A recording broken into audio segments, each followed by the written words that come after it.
The term Varangian emerges from the linguistic depths of medieval Scandinavia, carrying within its syllables the essence of a warrior merchant culture that would reshape the political landscape of Eastern Europe. The word derives from the Old Norse Varangi, itself rooted in varar, meaning pledges or oaths. This etymology reveals the fundamental nature of these men.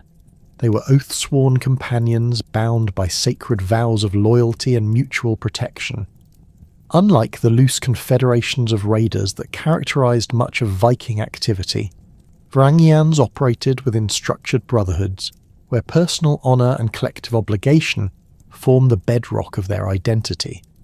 The linguistic evolution of the term demonstrates its widespread adoption across medieval Europe.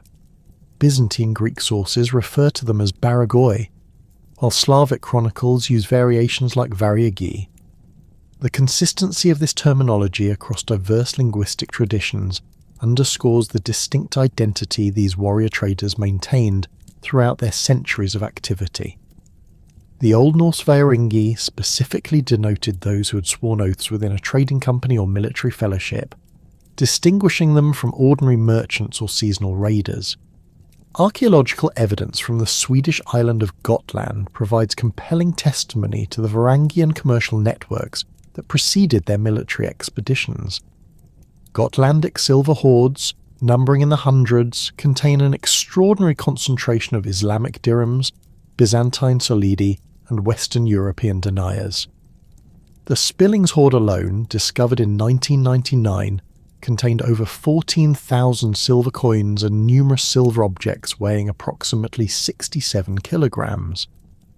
The chronological distribution of these coins, spanning from the 8th to the 11th centuries, maps directly onto the period of Varangian expansion eastward along the river systems of what would become Russia. The geographic origins of the Varangians centre primarily on the Swedish territories of Uppland and Södermanland, regions that would later coalesce into the medieval Kingdom of Sweden. The Mälaren Valley, with its intricate network of waterways connecting to the Baltic Sea, served as the launching point for expeditions that would eventually reach Constantinople and Baghdad. Archaeological investigations at Birka, the premier trading centre of 9th and 10th century Sweden, reveal a cosmopolitan settlement with artefacts spanning from Greenland walrus ivory to Chinese silk, demonstrating the extensive reach of Swedish merchant networks. Birka's excavations have yielded particularly significant evidence of Eastern connections predating the traditional dates of Varangian expansion. Silk fragments bearing patterns consistent with Central Asian production techniques, glass beads matching those found in Volga-Bulgar territories, and silver arm rings of distinctly Slavic manufacture all point to established trade relationships extending deep into Eastern Europe by the early 9th century. The famous Birka warrior grave BJ 581, long assumed to contain a male warrior, was revealed through DNA analysis in 2017 to hold the remains of a woman, challenging traditional assumptions about Varangian military culture while confirming the sophisticated nature of their society. The socio-political conditions in 9th century Scandinavia created the perfect storm for eastward expansion. Population pressure in the fertile but limited agricultural lands of central Sweden coincided with the consolidation of royal power under emerging dynasties. The traditional egalitarian structure of Scandinavian society faced increasing strain as successful war leaders accumulated wealth and followers, creating a class of professional warriors who required constant opportunities for profit and glory to maintain their retinues. The fragmentation of the Carolingian Empire after Charlemagne's death in 814 disrupted established Western trade routes, forcing Scandinavian merchants to seek alternative pathways to the wealth of the Byzantine Empire and the Islamic world. The river systems of Eastern Europe, particularly the Volga and Dnieper routes, offered unprecedented access to these lucrative markets. Unlike the hazardous sea voyages required for Western expansion, the eastern rivers provided relatively safe passage for large expeditions carrying substantial trade goods. Swedish society of this period operated under a complex system of regional kingdoms and petty chieftains, with power concentrated among those who could command loyalty through gift-giving and successful military leadership. The archaeological record from sites like Gamla Uppsala reveals a society in transition, where traditional burial practices involving ship cremations and elaborate grave goods coexisted with emerging Christian influences. This cultural flexibility would prove essential for Varangian success in the diverse religious and ethnic landscape of Eastern Europe. The relationship between Varangians and their Western Viking counterparts reveals fundamental differences in motivation and methodology. While Norwegian and Danish Vikings primarily pursued raiding, territorial conquest and seasonal campaigns, the Swedish Varangians developed a more sophisticated approach, combining military prowess with commercial acumen. The Western Vikings' famous hit-and-run tactics, exemplified by raids on monasteries and coastal settlements, contrasted sharply with the Varangian strategy of establishing permanent trading posts and political alliances along their eastern routes. Varangian expeditions typically involved larger groups travelling together for extended periods, often establishing winter quarters in strategic locations along major rivers. The logistical requirements for such operations necessitated careful planning and substantial initial investment, distinguishing these ventures from the opportunistic raids characteristic of Western Viking activity. Archaeological evidence from sites along the Volga and Dnieper rivers reveals permanent Scandinavian settlements with sophisticated defensive works, storage facilities, and craft production areas.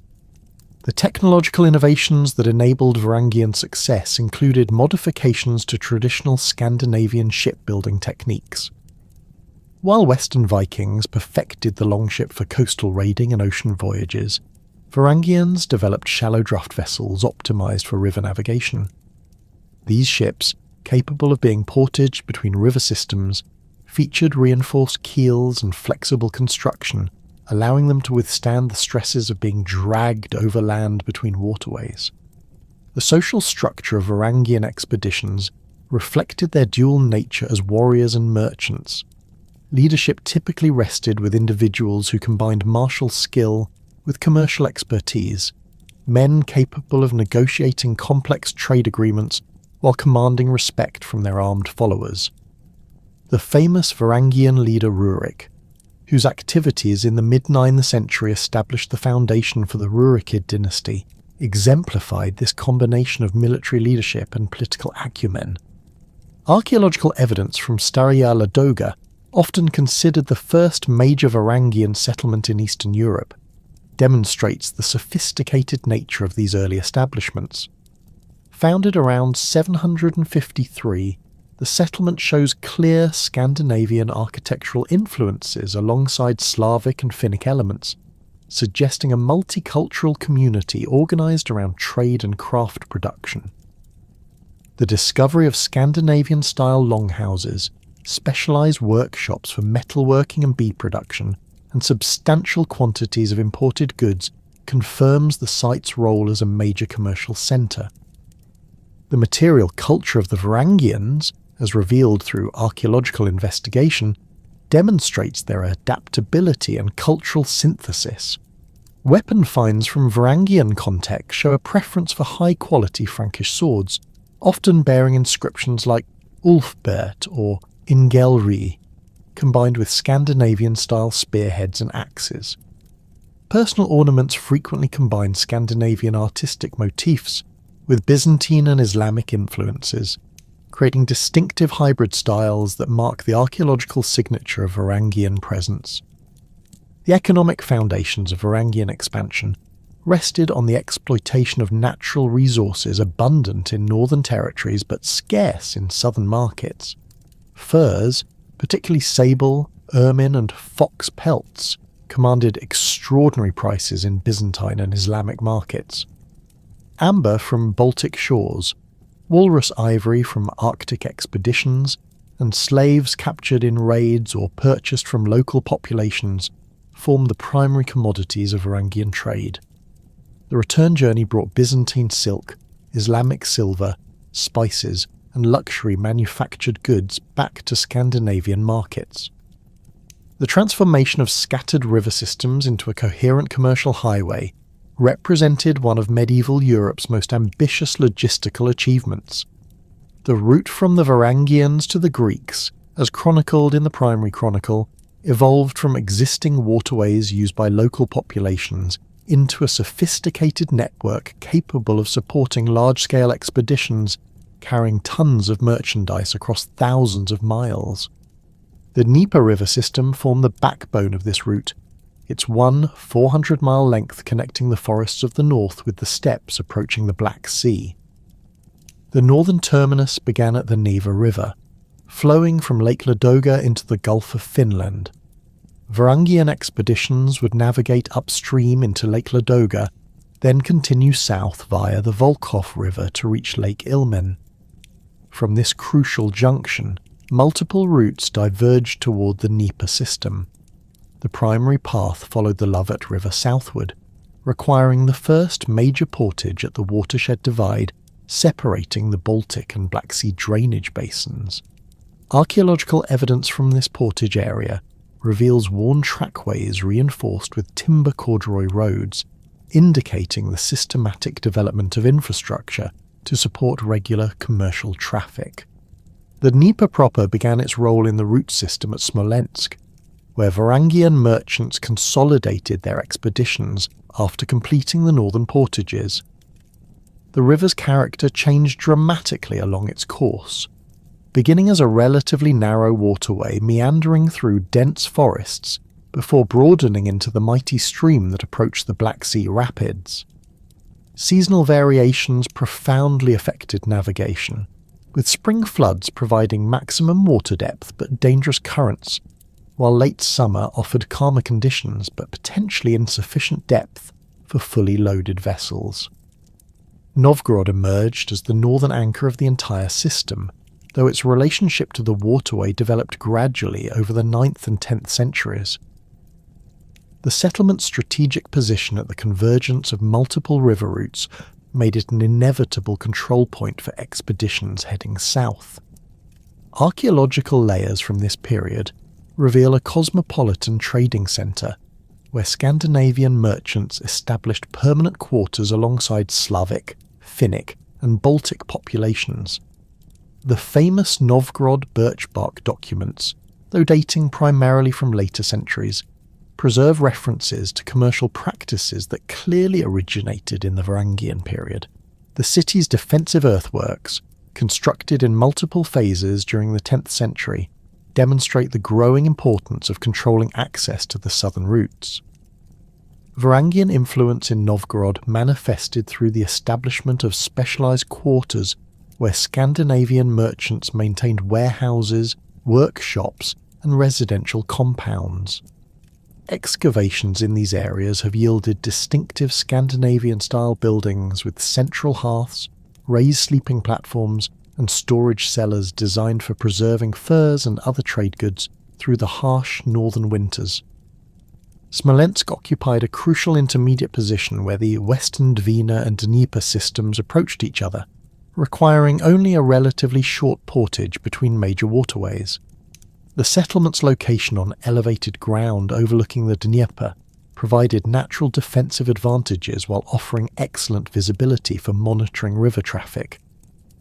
Archaeological evidence indicates that Smolensk developed rapidly during the 9th century, transforming from a modest Slavic settlement into a major commercial centre under Varangian influence.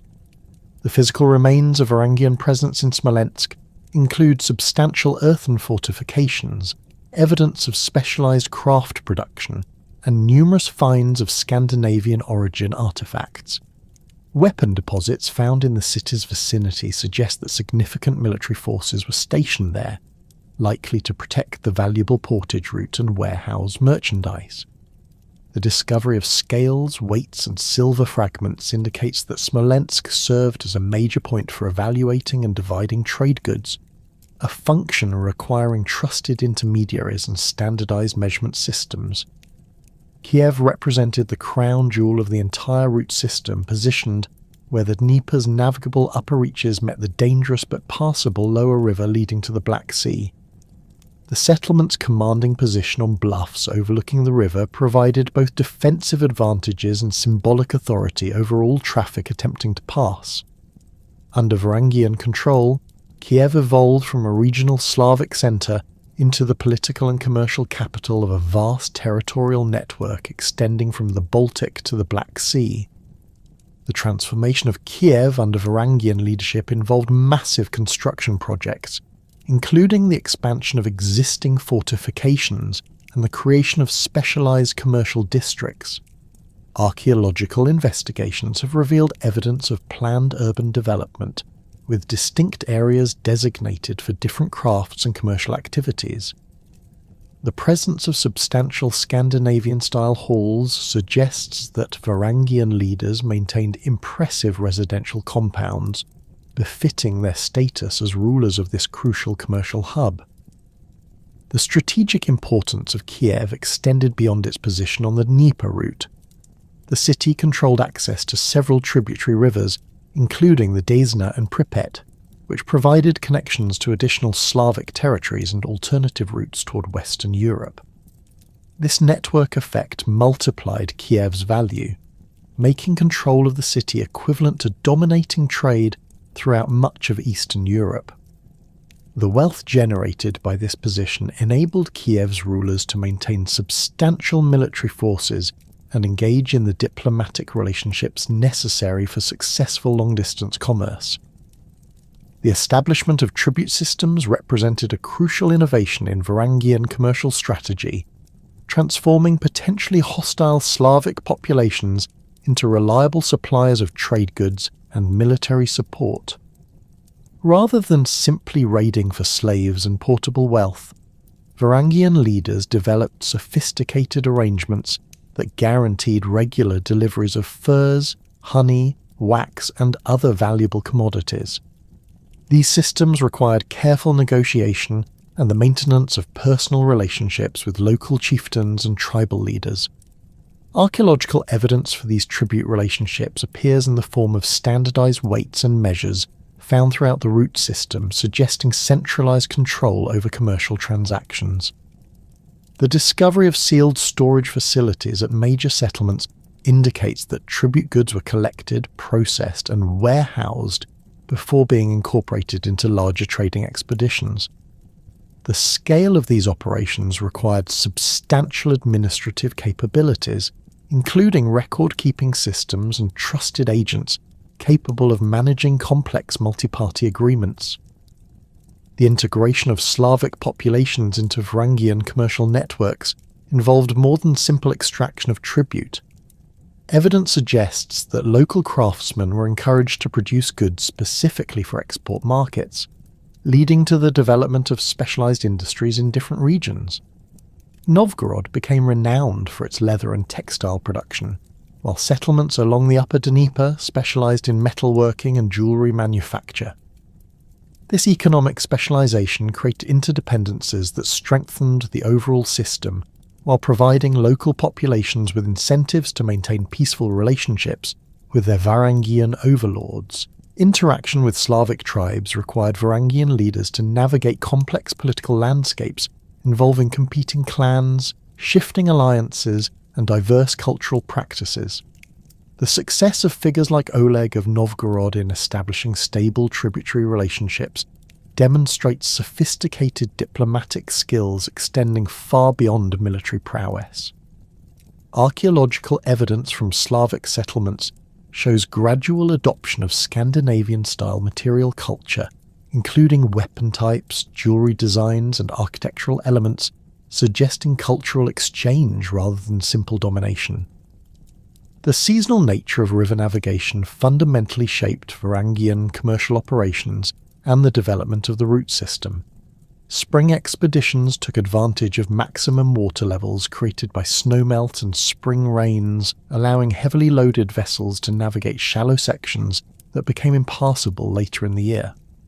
However, spring floods also created dangerous conditions, with swift currents, floating debris, and unpredictable water levels threatening expedition safety. Summer trading seasons offered the most favourable conditions for large-scale expeditions, with stable water levels and predictable weather patterns. Archaeological evidence suggests that major commercial expeditions typically departed from northern bases in late spring, spent the summer months travelling south and conducting business in Constantinople, then returned north before winter freeze-up made river navigation impossible. This annual cycle required careful coordination of activities across thousands of miles and numerous political jurisdictions. Winter months were utilised for preparation, maintenance and local trade activities. Varangian merchants established permanent winter quarters at strategic locations along the route, where they could repair equipment, negotiate with local suppliers, and prepare for the following year's expeditions. These winter settlements often evolved into permanent trading posts, creating the infrastructure necessary for the route's long-term success. The development of specialised river vessels represented a crucial technological achievement, enabling Varangian success on the eastern routes. Traditional Scandinavian shipbuilding techniques were modified to create vessels optimised for river navigation rather than open-sea voyaging. These boats featured shallow drafts allowing navigation in relatively shallow water, flexible construction enabling them to withstand the stresses of portage, and modular designs facilitating repairs using locally available materials. Archaeological remains of Varangian-era vessels, discovered at sites like Staraya Ladoga and preserved in favourable conditions, reveal sophisticated construction techniques adapted to the specific requirements of river trading. The vessels typically measured 40 to 60 feet in length, with beam-to-length ratios optimised for cargo capacity rather than speed. Reinforced keels and flexible planking allowed the boats to be dragged over land during portages without suffering structural damage. The cargo capacity of these vessels determined the economic viability of long-distance trading expeditions. A typical Varangian trading boat could carry approximately 15 to 20 tons of merchandise, representing enormous value in high-demand commodities like furs and silver. The ability to transport such quantities economically across the entire route system made possible the accumulation of wealth that funded further expansion and the establishment of permanent political control over key territories. Portage techniques developed by Varangian traders became increasingly sophisticated as the route system matured. The most challenging portages, such as the transfer between the Lovat and Dnieper watersheds, required the construction of permanent infrastructure, including reinforced trackways, storage facilities, and defensive positions. Archaeological evidence reveals the use of log rollers, rope and pulley systems, and specialised carts designed to transport both vessels and cargo across these difficult terrain features. The organisation of portage operations required substantial labour forces and careful coordination.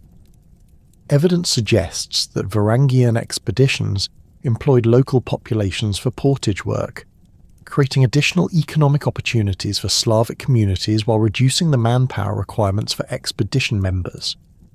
These arrangements often involved payment in trade goods or silver, further integrating local populations into the commercial network. The most dangerous section of the entire route system lay in the Dnieper Rapids, a series of 7 major cataracts where the river dropped approximately 130 feet over a distance of 40 miles. Constantine Porphyrogenitus provides detailed descriptions of these rapids in his De Administrando Imperio, recording both their Slavic and Norse names, while describing the specific techniques used to navigate each obstacle. The rapids required different approaches depending on water levels and specific conditions, ranging from careful navigation through narrow channels to complete portage around the most dangerous sections.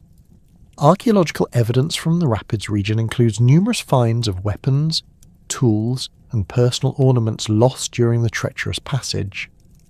The concentration of high-value artifacts in this area testifies to both the wealth of the expeditions attempting the passage and the genuine dangers they faced.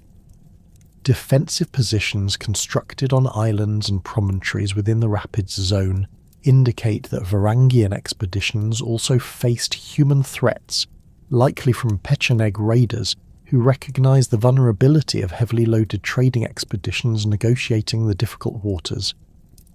The successful navigation of the Dnieper Rapids marked only the beginning of the final and most crucial phase of the Varangian journey south.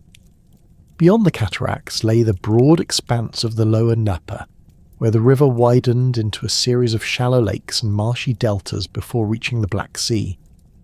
This transition zone, known to the Byzantines as the Borysthenes Mouth, presented its own challenges as expeditions faced the constant threat of Pecheneg raiders while navigating increasingly complex waterways that shifted seasonally with flood patterns and sediment deposits.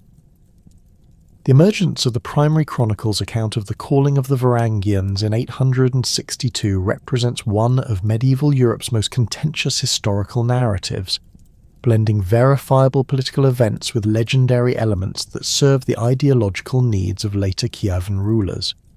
The chronicle, compiled in Kiev during the early 12th century by monks seeking to establish the legitimacy of the Rurikid dynasty, presents a remarkably convenient origin story, wherein Slavic and Finnic tribes voluntarily invited Scandinavian rulers to impose order on their chaotic territories. According to the chronicle's account, the Slavic tribes of the Ilmen region, the Krivichi, and various Finnic groups including the Chud and Vez had previously expelled Varangian tribute collectors but subsequently found themselves unable to maintain internal peace. The text records their supposed declaration: "Our land is great and rich, but there is no order in it. Come to rule and reign over us." This narrative framework, while politically useful for legitimizing foreign rule, bears suspicious resemblance to similar foundation myths found throughout medieval European chronicles. Modern archaeological evidence provides a more complex picture of Varangian settlement patterns that challenges the chronicle's neat narrative of invited rulership. Excavations at Staraya Ladoga reveal continuous Scandinavian presence from approximately 750, more than a century before the supposed calling. The material culture from these early levels shows not the artifacts of invited administrators but the equipment of warrior merchants, weapons caches, silver hoards, and the specialized tools of long-distance traders. The gradual evolution of the settlement's defensive work suggests organic growth, rather than the sudden establishment of an administrative centre. The chronicle's dating of Rurik's arrival to 862 coincides suspiciously with other significant events in Varangian expansion, including the first recorded Rus attack on Constantinople in 860. This chronological clustering suggests that later chroniclers may have artificially synchronized events to create a more coherent narrative. Contemporary Byzantine sources, particularly the Vita Basili and the chronicles of Theophanes Continuatus, make no mention of any calling but instead describe the Rus as aggressive raiders who appeared suddenly in the Black Sea region during the mid-9th century. The figure of Rurik himself presents historians with a fascinating puzzle of identity and historical verification. The primary chronicle describes him as one of 3 brothers who divided the northern territories among themselves, with Rurik taking Novgorod, Cineas controlling Beluzero, and Truva ruling Izborsk. However, the names Cineas and Truva bear striking resemblance to Old Norse terms Sina hus and through Varing, suggesting these may represent misunderstood references to Rurik's household and retinue rather than actual siblings. Archaeological investigation of Rurik's supposed capital at Novgorod reveals significant chronological problems with the traditional narrative. The earliest levels of the Novgorod settlement date to the mid-10th century, nearly a century after Rurik's supposed establishment there. However, the nearby Rurikovo Gorodische, located at the confluence of the Volkhov and Mista rivers, shows evidence of high-status occupation beginning in the mid-9th century. This fortified settlement, featuring Scandinavian-style longhouses and substantial defensive earthworks, likely represents the actual seat of early Varangian power in the region. The material culture from Rurikovo Gorodische demonstrates the sophisticated nature of early Varangian administration, Finds include Byzantine-style seals, standardized weights conforming to Islamic measurement systems, and high-quality weapons bearing Frankish and Scandinavian characteristics. The presence of specialized craft workshops, particularly those producing glass beads and metalwork for export, indicates that this settlement served as more than a simple military stronghold. Instead, it functioned as an integrated commercial and administrative centre, controlling access to the northern river routes. The legendary establishment of the Rurikid dynasty gains credibility when examined through the lens of Scandinavian political practices, rather than the chronicle's romanticised narrative. Varangian leadership typically emerged through a combination of military success, commercial acumen, and the ability to maintain loyalty among diverse followers. Rurik's historical significance lies not in any supposed invitation by local tribes, but in his successful consolidation of control over the crucial junction where multiple river systems converged. DNA analysis of remains from high-status burials in the Novgorod region has provided intriguing evidence for Scandinavian elite presence during the 9th and 10th centuries. Several individuals show genetic markers consistent with Swedish populations, while their grave goods demonstrate the wealth and status associated with successful long-distance trading. These findings support the presence of a Scandinavian ruling class, while avoiding the problematic aspects of the chronicle's foundation narrative. The political structure established by Rurik and his successors represented a synthesis of Scandinavian military organisation, with existing Slavic and Finnic administrative practices. Archaeological evidence from fortified settlements throughout the region shows the development of hierarchical settlement patterns, with major centres like Rurikovo Gorodishche controlling networks of smaller trading posts and tribute collection points. This system required sophisticated communication networks and trusted administrators capable of managing complex relationships with diverse local populations. Staraya Ladoga provides the most compelling archaeological evidence for early Varangian settlement and the gradual development of Rus political organisation.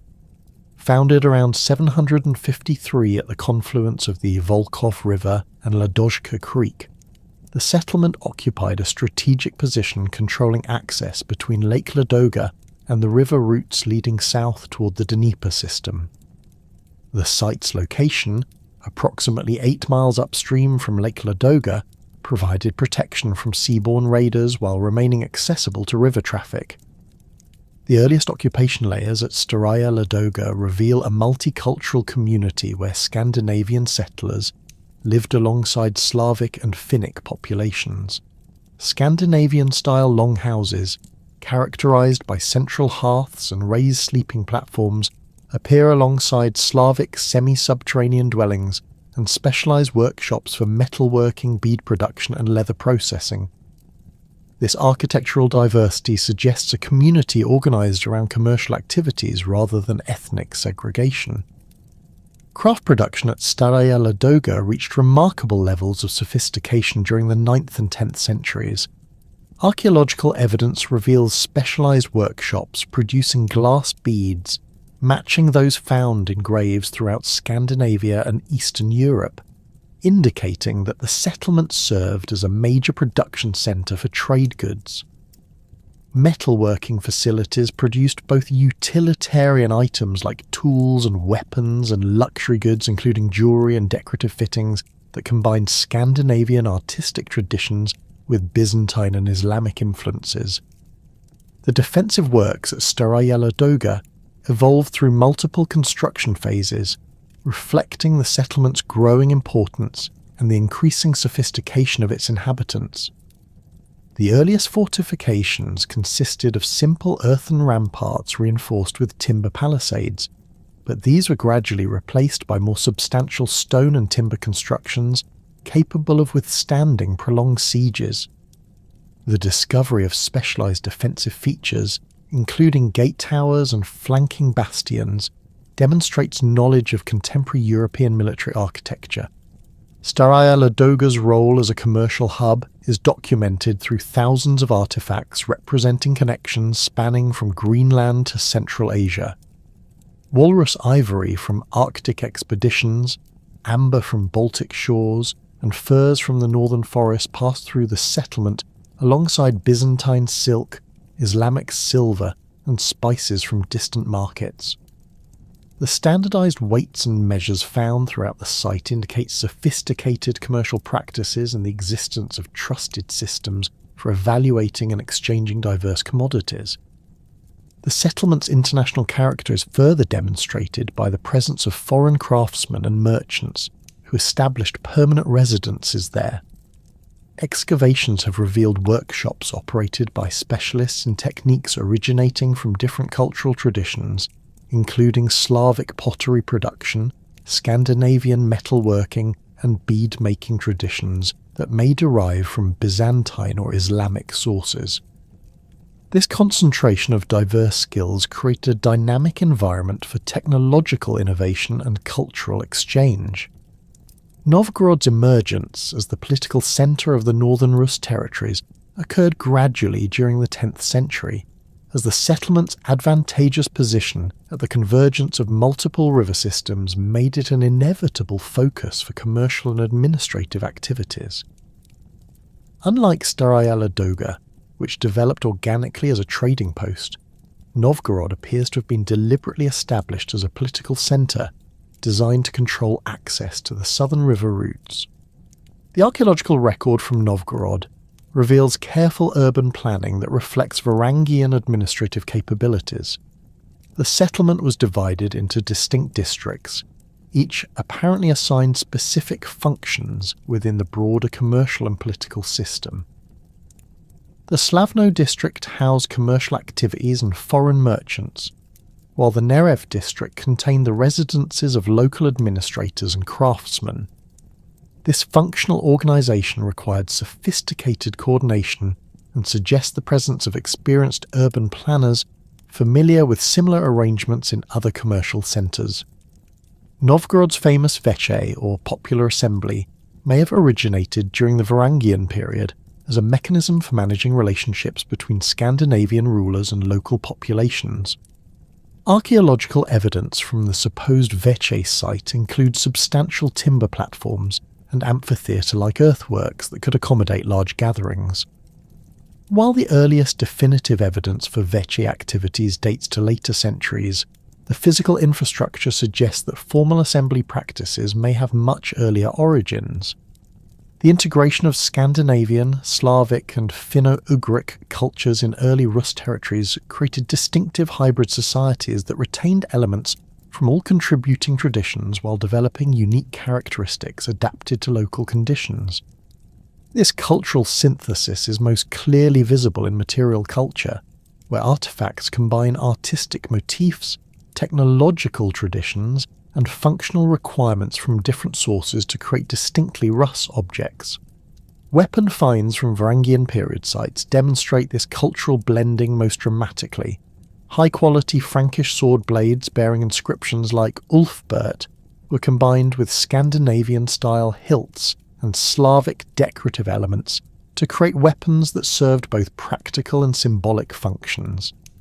Spearheads show similar hybrid characteristics, with Scandinavian blade forms modified according to local preferences and decorated with motifs drawn from multiple artistic traditions. Personal ornaments provide even more detailed evidence of cultural synthesis. Brooches found in women's graves combine Scandinavian functional designs with decorative elements derived from Byzantine, Islamic, and local traditions. The famous tortoise brooches that characterize Scandinavian women's dress appear in modified forms that incorporate Slavic metalworking techniques and decorative preferences. These adaptations suggest not simple cultural dominance, but active negotiation between different aesthetic and functional traditions. Pottery production in Varangian territories demonstrates similar patterns of cultural integration. Scandinavian ceramic traditions, characterized by specific vessel forms and surface treatments, were modified through contact with Slavic pottery-making techniques that emphasized different functional requirements and aesthetic preferences. The resulting ceramic assemblages show gradual evolution toward hybrid forms that serve the practical needs of multicultural communities while maintaining connections to ancestral traditions. Religious practices in early Rus territories reveal complex negotiations between different spiritual traditions that ultimately contributed to the region's distinctive cultural character. Archaeological evidence suggests that Scandinavian settlers maintained their traditional religious practices while adapting to local spiritual landscapes that included both Slavic and Finnic elements. Burial practices show particular diversity, with individual graves sometimes containing artifacts associated with multiple religious traditions. The famous chamber graves found throughout Varangian territories demonstrate this religious complexity most clearly. These elaborate burials, clearly derived from Scandinavian traditions, often contain artifacts associated with different spiritual practices, including Slavic amulets, Islamic coins used as protective talismans, and Christian crosses that may represent diplomatic gifts rather than religious conversion. The simultaneous presence of these diverse religious symbols suggests communities where multiple spiritual traditions coexisted rather than competing for exclusive dominance. The emergence of Oleg as the dominant Varangian leader in the late 9th century marked a decisive shift from the fragmented tribal arrangements that had characterized early Rus territories to a unified political structure capable of projecting power across vast distances. Unlike his predecessor Rurik, whose authority remained largely confined to the northern river junction at Novgorod, Oleg possessed the strategic vision and military capability necessary to forge connections between the scattered Varangian settlements from Lake Ladoga to the Black Sea approaches. His rise to power occurred through a combination of calculated political maneuvering and decisive military action that eliminated rival claimants while consolidating control over the most valuable commercial routes in Eastern Europe. The circumstances surrounding Oleg's assumption of power reveal the complex succession practices that governed Varangian leadership during this formative period. Following Rurik's death around 879, the succession theoretically passed to his young son Igor, but the practical requirements of maintaining control over far-flung territories demanded immediate action by an experienced military commander. Oleg, described in the chronicles as Rurik's kinsman and trusted lieutenant, assumed the role of regent with the apparent support of the Novgorod elite, who recognized that effective leadership required proven capability rather than hereditary claims alone. Archaeological evidence from Rurikovo Gorodische during this transitional period shows significant expansion of defensive works and the construction of additional halls capable of housing larger military retinues. The material culture from these layers includes increased quantities of weapons and military equipment, suggesting that Oleg's rise to power coincided with substantial military preparations. Silver hoards buried during this period indicate the accumulation of resources necessary for major military campaigns, while the presence of specialized siege equipment components suggests planning for operations against fortified positions. Oleg's decision to launch a southern expedition targeting Kiev represented a fundamental departure from the primarily commercial focus that had characterized earlier Varangian activities in the region. Intelligence gathered through existing trade networks had revealed Kiev's strategic importance as the gateway to the lower Dnieper and the approaches to Constantinople. The city's position on elevated bluffs overlooking the river provided both defensive advantages and symbolic authority over all traffic attempting to pass, making its control essential for any leader seeking to dominate the entire north-south route system. The expedition that departed from Novgorod in approximately 882 represented the largest coordinated Varangian military operation undertaken to that date. Archaeological evidence from departure points along the northern rivers indicates careful logistical preparation, with substantial quantities of weapons, tools and provisions assembled at strategic locations. The force likely numbered several thousand warriors organised into multiple contingents, each responsible for specific aspects of the campaign, including siege operations, river navigation, and negotiations with potentially hostile populations encountered along the route. The composition of Oleg's army reflected the multicultural nature of Varangian territories by this period, incorporating not only Scandinavian warriors but also Slavic allies and Finnic auxiliaries who possessed specialised knowledge of local conditions. Weapon finds from sites along the expedition's probable route show the distinctive mixture of Scandinavian, Frankish, and locally produced arms that characterised Rus military equipment during this period. The presence of specialised river vessels modified for carrying siege equipment demonstrates the sophisticated planning that preceded the campaign. Oleg's approach to Kiev involved careful reconnaissance and diplomatic preparation, designed to minimise resistance while maximising the psychological impact of his arrival. Contemporary accounts suggest that he employed deception, presenting his force as a commercial expedition while concealing the true size and military nature of his contingent. This strategy allowed the Varangians to approach Kiev's defences without triggering immediate military response, providing crucial advantages for the subsequent assault on the city's fortifications. The rulers of Kiev at the time of Oleg's arrival, Askold and Dir, represented an earlier generation of Varangian leaders who had established themselves in the city during the mid-9th century, but lacked the resources and organisational capability necessary to resist a coordinated assault by Oleg's substantially larger force.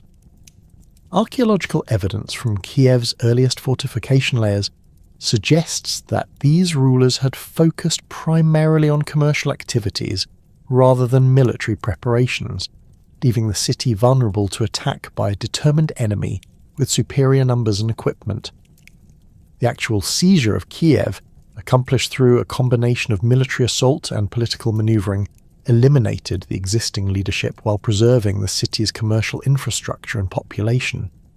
Oleg's forces overwhelmed Kiev's defences through coordinated attacks that exploited weaknesses in the fortification system, while simultaneous political negotiations secured the support of key local leaders who recognised the futility of continued resistance. The speed and efficiency of the conquest demonstrated Oleg's military competence, while establishing his reputation as a leader capable of decisive action. The immediate aftermath of Kiev's conquest revealed Oleg's sophisticated understanding of the administrative requirements for governing a diverse territorial state. Rather than simply installing Scandinavian administrators, he retained existing local officials who possessed essential knowledge of regional conditions, while introducing Varangian military commanders responsible for defence and tribute collection. This hybrid administrative system balanced the need for reliable control with the practical requirements of governing populations, with different cultural traditions and economic practices. Archaeological evidence from Kiev during the early years of Oleg's rule shows massive construction projects that transformed the city from a regional trading centre into the capital of a territorial state. New fortification systems incorporated advanced defensive techniques derived from contemporary European military architecture, while expanded residential areas accommodated the increased population of administrators, craftsmen, and military personnel required for governing the enlarged Rus territories. The construction of substantial halls and ceremonial buildings demonstrated Oleg's intention to establish Kiev as a permanent political centre, rather than merely a commercial outpost. The unification of northern and southern Rus principalities under Oleg's authority created unprecedented opportunities for coordinated military action against external enemies, particularly the Khazar Khaganate, which had previously dominated much of the region through its control of strategic river crossings and tribute relationships with local populations.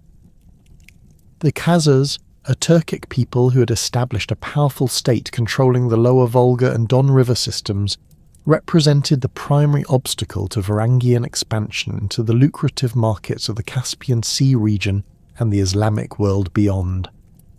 Oleg's campaigns against Khazar territories began shortly after his consolidation of control over Kiev, targeting the tributary relationships that provided the Khaganate with much of its wealth and military manpower. Archaeological evidence from former Khazar strongholds along the Don and its tributaries shows destruction layers dating to the late 9th century, indicating systematic Varangian attacks on Khazar defensive positions. These campaigns employed river-based logistics that allowed Rus forces to penetrate deep into Khazar territory, while maintaining secure supply lines back to their northern bases. The military techniques employed in these anti-Khazar campaigns demonstrated significant innovations in Varangian warfare, particularly in the coordination of riverborne and land-based operations. Specialized vessels capable of carrying siege equipment allowed Rus forces to assault fortified positions that had previously been considered impregnable, while coordinated attacks by multiple contingents prevented Khazar forces from concentrating their defences at threatened points. The capture of key Khazar fortresses provided Oleg's forces with advanced bases for further operations, while denying the enemy crucial defensive positions. The establishment of Varangian dominance over previously Khazar-controlled Slavic tribes required careful diplomatic work alongside military conquest. Many Slavic populations had developed complex relationships with Khazar authorities that involved not only tribute payments, but also military service and participation in long-distance trading networks. Oleg's success in transferring these loyalties to Rus authority depended on his ability to provide equivalent economic opportunities while demonstrating superior military capability against potential rivals. Archaeological evidence from Slavic settlements that transferred from Khazar to Rus control shows gradual changes in material culture that reflect new political relationships and trading connections. The appearance of Scandinavian-style weapons and ornaments alongside traditional Slavic artifacts indicates cultural exchange rather than simple conquest, while modifications to defensive works suggest adaptation to new military requirements. The continued prosperity of these settlements demonstrates that the transition to Rus control provided economic benefits that compensated for the disruption of the established relationships. The tribute systems established by Oleg throughout his expanded territories represented sophisticated administrative achievements that required detailed knowledge of local economic conditions and careful negotiation with diverse populations. Unlike simple extraction of wealth through raiding, these systems created sustainable relationships that provided regular income while maintaining local productivity. Archaeological evidence for standardized weights and measures throughout Rus territories indicates centralized control over commercial transactions, while the presence of Rus administrative centers at strategic locations demonstrates the infrastructure necessary for effective tribute collection. The integration of diverse Slavic tribes into Oleg's tribute system involved recognition of existing social structures and traditional leadership patterns, while introducing Varangian oversight designed to ensure reliable compliance with new obligations. Local chiefs retained authority over internal affairs but accepted Rus supervision of external relations and military obligations. This arrangement preserved social stability while providing Oleg with the manpower and resources necessary for major military campaigns, including the famous expedition against Constantinople that would establish his reputation throughout the medieval world. The 907 expedition against Constantinople represented the culmination of Oleg's strategic vision, demonstrating the military potential of the unified Rus state while securing favourable commercial agreements with the Byzantine Empire. The scale of this operation, involving according to chronicle accounts over 2,000 vessels and 80,000 warriors, required unprecedented coordination of resources from throughout Oleg's territories. While these numbers may reflect chronicle exaggeration, archaeological evidence from departure points along the Dnieper system confirms substantial military preparations during this period. The logistical challenges of mounting such an expedition demanded sophisticated planning and coordination, that drew upon decades of experience in river-based operations. Specialized vessels designed for carrying siege equipment had to be constructed at multiple locations along the route, while provisions for the enormous force required careful calculation of available resources and coordination with local suppliers. The successful completion of these preparations demonstrated the administrative sophistication that Oleg had developed during his years of territorial expansion. The approach to Constantinople involved navigating the treacherous Dnieper rapids with a massive fleet while maintaining formation discipline and combat readiness against potential Byzantine naval intervention. Archaeological finds from the rapids region include weapons and equipment that may derive from this expedition, while Byzantine sources describe the sudden appearance of an enormous Rus fleet that caught imperial authorities completely unprepared for such a massive assault. The psychological impact of this demonstration of Rus military capability proved as important as any actual combat operations. The siege of Constantinople, while ultimately unsuccessful in capturing the city, achieved Oleg's primary objectives of demonstrating Rus military power and securing favourable terms for future commercial relationships. Byzantine chronicles describe the terror inspired by the Rus assault, including the famous legend of Oleg nailing his shield to the gates of Constantinople as a symbol of victory. Whether or not this specific incident occurred, the expedition clearly established Oleg's reputation as a military leader capable of threatening the most powerful empire in the medieval world. The treaty negotiations that concluded the 907 expedition reveal Oleg's sophisticated understanding of diplomatic practices and commercial requirements.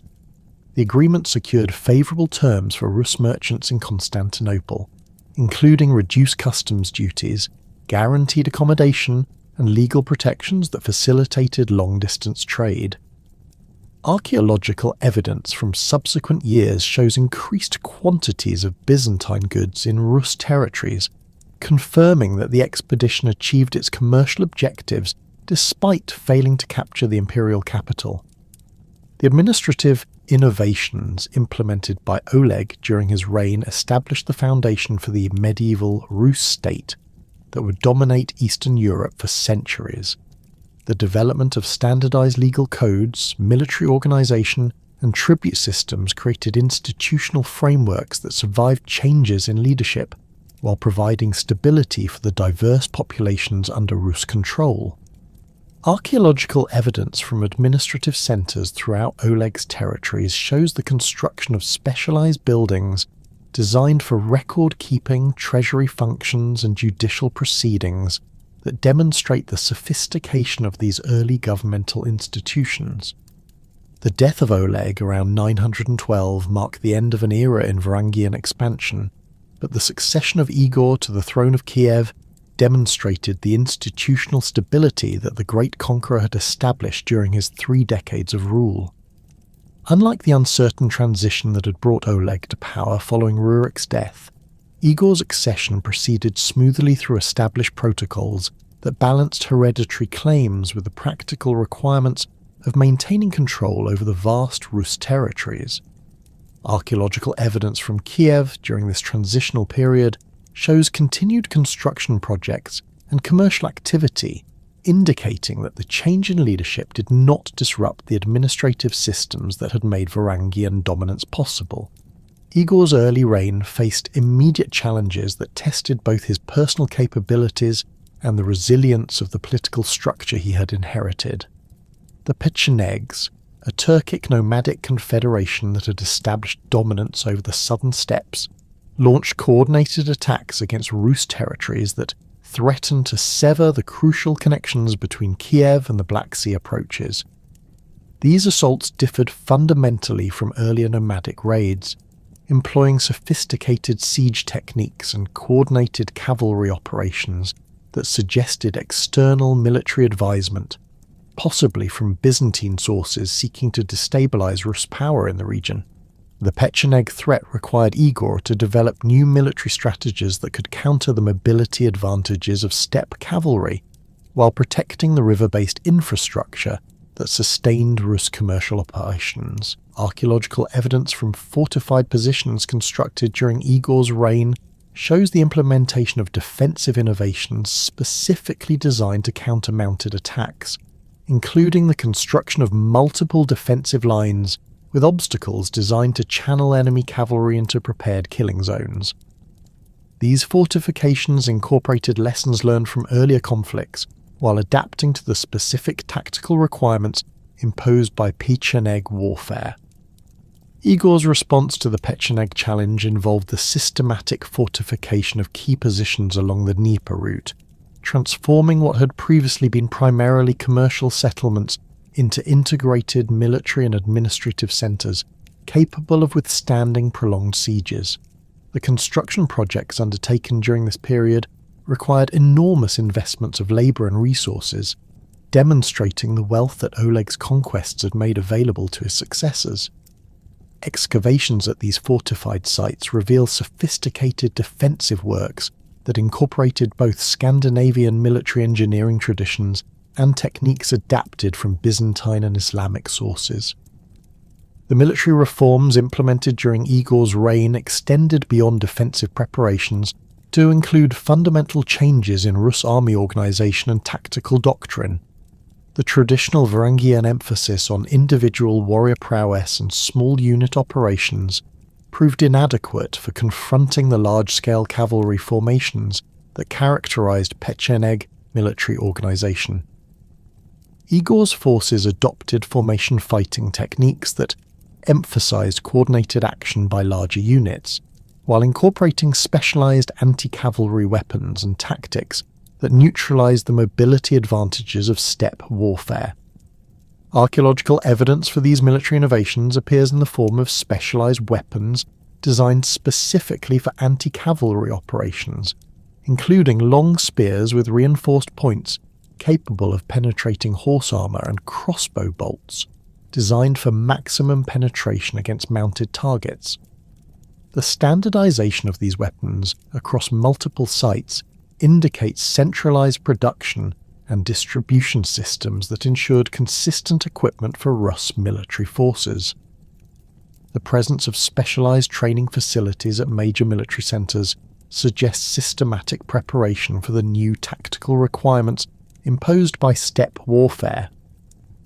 The integration of Slavic military traditions into Rus tactical doctrine represented another crucial innovation during Igor's reign.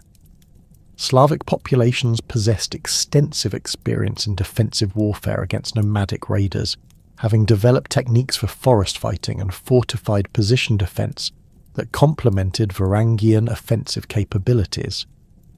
The archaeological record shows the adoption of Slavic-style fortification techniques at Varangian strongholds, while weapon finds indicate the integration of Slavic archery traditions with Scandinavian close combat techniques. Igor's first major military expedition targeted the Drevlians, a Slavic tribe that had ceased tribute payments following Oleg's death, apparently calculating that the new ruler lacked the military capability necessary to enforce existing obligations.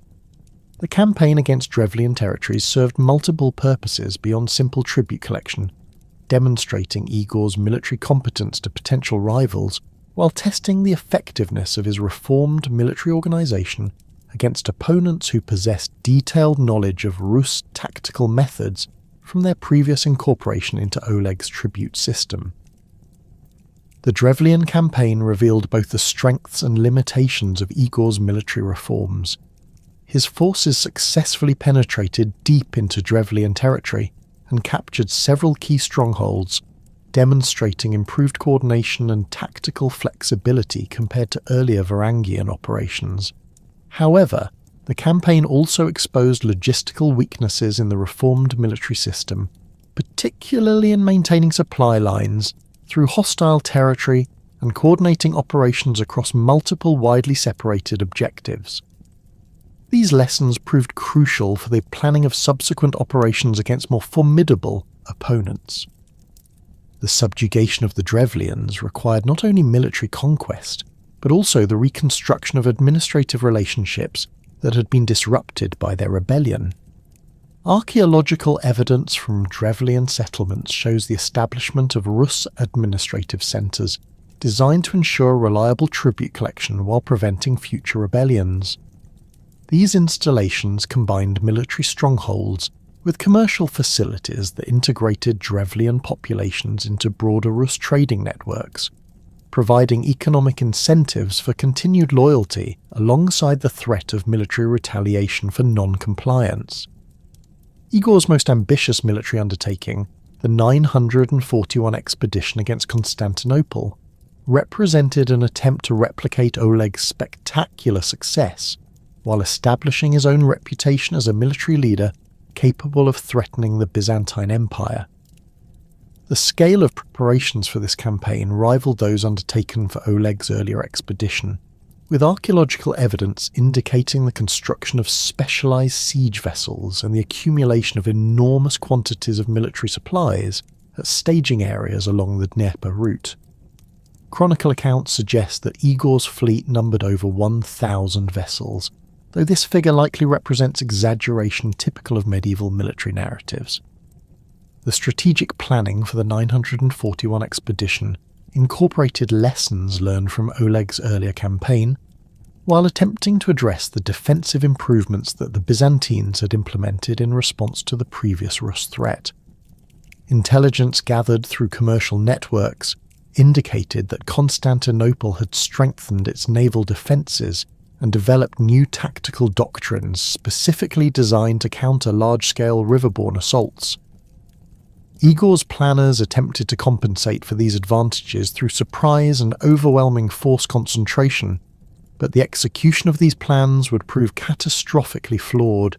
The departure of Igor's expedition from Kiev marked the beginning of one of the most disastrous military campaigns in early Rus history.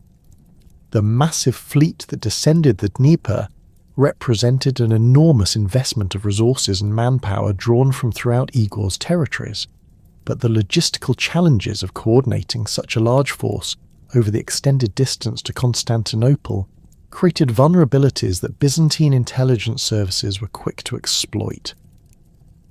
The seasonal timing of the expedition, launched during the summer sailing season when Byzantine naval forces were at maximum readiness, further compromised the element of surprise that had contributed to Oleg's earlier success.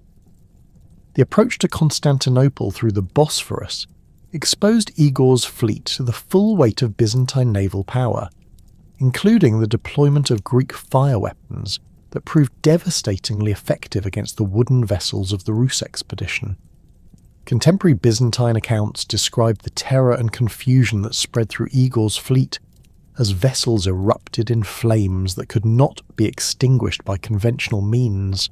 The psychological impact of these weapons, previously unknown to Rus forces, contributed to the collapse of formation discipline and the disintegration of coordinated tactical operations. The destruction of Igor's fleet represented more than a simple military defeat. It constituted a catastrophic loss of resources and manpower that threatened the stability of the entire Rus state. Archaeological evidence from the period immediately following the expedition shows the burial of silver hoards and the abandonment of construction projects, indicating economic disruption caused by the enormous losses suffered in the failed campaign. The demographic impact of the disaster appears in cemetery evidence showing increased mortality rates among military-age males, suggesting casualties that extended far beyond the immediate participants in the expedition. The political consequences of the 941 disaster required Igor to rebuild his military reputation, while managing internal challenges from populations that questioned his leadership capabilities. Several Slavic tribes ceased tribute payments following news of the Byzantine defeat, calculating that Igor's weakened position made successful resistance possible. The Pechenegs intensified their raids against Rus territories, apparently recognizing the opportunity presented by the reduced military capacity resulting from the Constantinople expedition's failure. Igor's response to these challenges demonstrated remarkable resilience and strategic adaptation. Rather than attempting to immediately mount another major expedition, he focused on rebuilding his military forces while implementing defensive strategies that maximized the effectiveness of his reduced resources. The construction of new fortifications along vulnerable frontiers provided protection for recovering populations while creating bases for future offensive operations. The recruitment of mercenary forces, including Pecheneg contingents attracted by promises of plunder, compensated for the manpower losses suffered in the Byzantine campaign. The rebuilding process extended beyond simple military reconstruction to encompass fundamental reforms in Rus' administrative and economic systems. Igor implemented new tribute collection methods that reduced the burden on individual populations while increasing overall revenues through improved efficiency and expanded territorial coverage. Archaeological evidence shows the establishment of new commercial centres designed to facilitate trade relationships that provided alternatives to the Byzantine markets that had been disrupted by the failed expedition. The second expedition against Constantinople in 944 reflected the lessons learned from the earlier disaster, while demonstrating Igor's determination to restore Rus' prestige through successful military action. The planning for this campaign emphasized coordination with potential Byzantine enemies, including negotiations with Bulgarian and Hungarian leaders who possessed their own grievances against imperial authority. The reduced scale of the expedition, while still substantial, reflected more realistic assessments of available resources and tactical requirements for success against improved Byzantine defences. The 944 campaign achieved its primary objectives through diplomatic negotiation rather than military conquest, securing a favourable commercial treaty that restored Rus trading privileges while avoiding the catastrophic losses that had characterised the earlier expedition. The treaty terms, preserved in both Rus and Byzantine sources, reveal Igor's sophisticated understanding of diplomatic practices and his recognition that commercial success often provided more lasting benefits than military victories. The agreement established protocols for future Rus-Byzantine relations that would govern interactions between the two powers for decades. The domestic reforms implemented during Igor's later reign addressed the administrative weaknesses that had contributed to the military disasters of his early years. The establishment of standardized tribute collection procedures reduced the opportunities for local resistance, while ensuring more predictable revenues for state operations. Archaeological evidence shows the construction of specialized administrative buildings at major centers throughout Rus territories, indicating the development of bureaucratic institutions capable of managing the complex requirements of governing diverse populations across vast distances. Igor's death in 945, killed during a tribute collection expedition among the Drevlians, marked the end of an era characterized by military expansion and the beginning of a period focused on internal consolidation and administrative development. The circumstances of his death, attributed to excessive greed in demanding additional tribute payments, reflected the ongoing tensions between Varangian rulers and their Slavic subjects that would continue to shape Rus' political development for generations. The succession of his widow Olga to the regency demonstrated the institutional maturity that the Rus state had achieved despite the military setbacks of Igor's reign. Olga's assumption of power as regent for her young son Sviatoslav represented an unprecedented development in Varangian political traditions, which had previously recognized only male leadership in military and administrative roles. Her successful consolidation of authority required not only personal political skill, but also the support of institutional structures that had evolved sufficiently to accept female leadership under exceptional circumstances. Archaeological evidence from Kiev during the early years of Olga's regency shows continued major construction projects and commercial activity, indicating that the transition to female leadership did not disrupt the fundamental operations of the Rus state. The administrative innovations implemented during Olga's regency addressed many of the systemic problems that had plagued Igor's reign, particularly in the areas of tribute collection and provincial administration. Her establishment of standardized tribute rates and collection procedures eliminated much of the arbitrary extraction that had provoked local rebellions, while the creation of permanent administrative centres provided reliable mechanisms for governing distant territories. Archaeological evidence shows the construction of fortified administrative compounds at strategic locations throughout Rus territories, indicating systematic efforts to improve governmental efficiency and control. Olga's famous revenge against the Drevlians for Igor's murder demonstrated both her personal determination and her sophisticated understanding of psychological warfare techniques. The elaborate deceptions employed in eliminating Drevlian leadership, including the legendary burning of their capital through fire-carrying birds, revealed strategic thinking that combined practical military objectives with symbolic demonstrations of Rus power. Whether or not the specific details recorded in later chronicles accurately reflect historical events, the systematic destruction of Drevlian resistance established Olga's reputation as a ruler capable of decisive action against enemies of the state. The conversion of Olga to Christianity around 957 represented a pivotal moment in Rus cultural development, introducing religious and political concepts that would fundamentally alter the character of Varangian civilization in Eastern Europe. Her journey to Constantinople for baptism, recorded in both Rus and Byzantine sources, demonstrated the diplomatic sophistication that characterized her reign, while establishing precedents for future religious and political relationships with the Byzantine Empire. The material culture from this period shows the first significant appearance of Christian symbols and artifacts in Rus archaeological contexts, indicating the beginning of religious transformation that would accelerate under her successors. The administrative reforms implemented during Olga's regency created institutional frameworks that would survive subsequent changes in leadership while providing stability for the diverse populations under Rus control.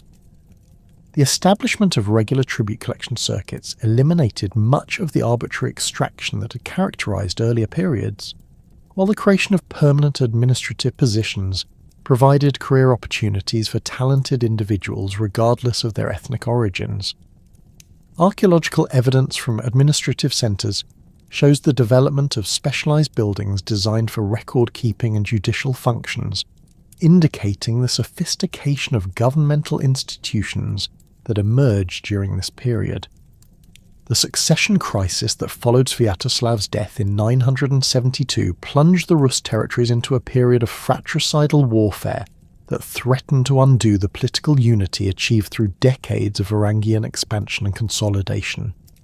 The division of territories among Sviatoslav's three sons, Yaropolk in Kiev, Oleg among the Drevlians, and Vladimir in Novgorod, created competing power centres that inevitably led to armed conflict, as each brother sought to establish supremacy over the others.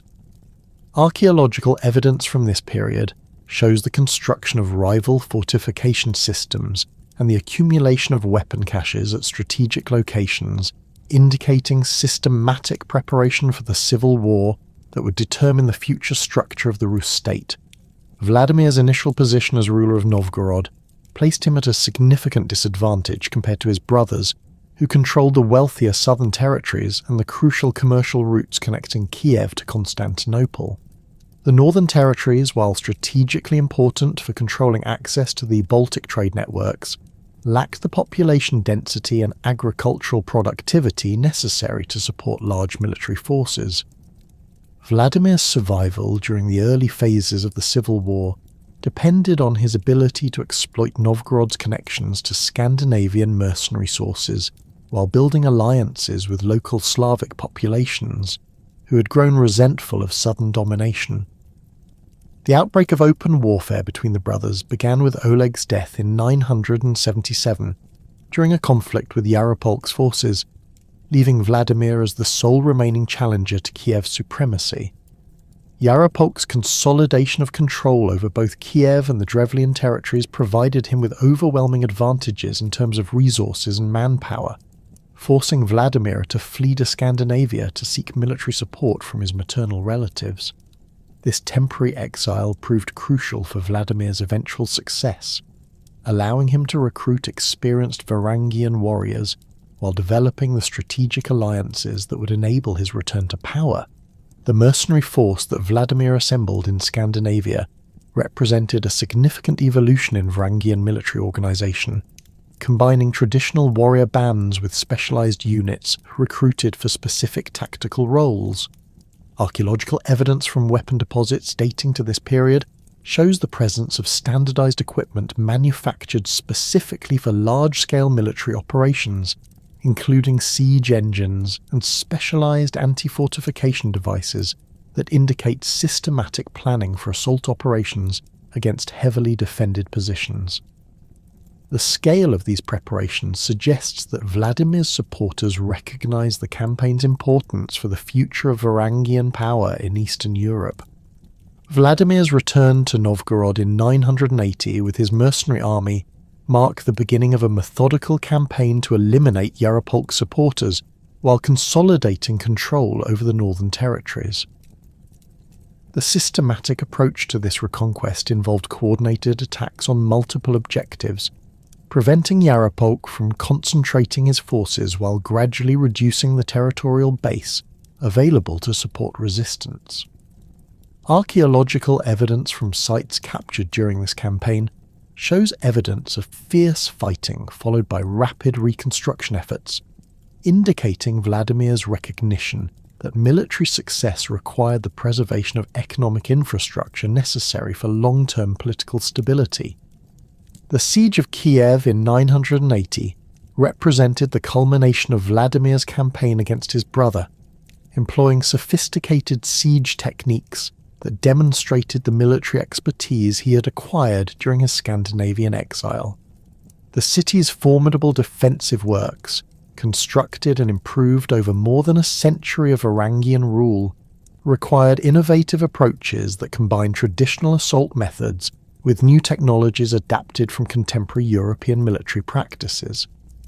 Byzantine sources describe the deployment of specialized siege engines and coordinated attacks by multiple assault columns that overwhelmed Kiev's defenders through superior coordination and equipment. Yaropolk's death during the siege eliminated the last significant opposition to Vladimir's authority, but the new ruler faced the immediate challenge of integrating the diverse military forces that had supported different sides during the civil war. The solution involved careful redistribution of lands and positions that rewarded loyalty while avoiding the appearance of favoritism toward any particular ethnic or regional group. Archaeological evidence from Kiev during the early years of Vladimir's reign shows massive construction projects that provided employment for former combatants, while demonstrating the new ruler's commitment to restoring the city's status as the premier centre of Rus power.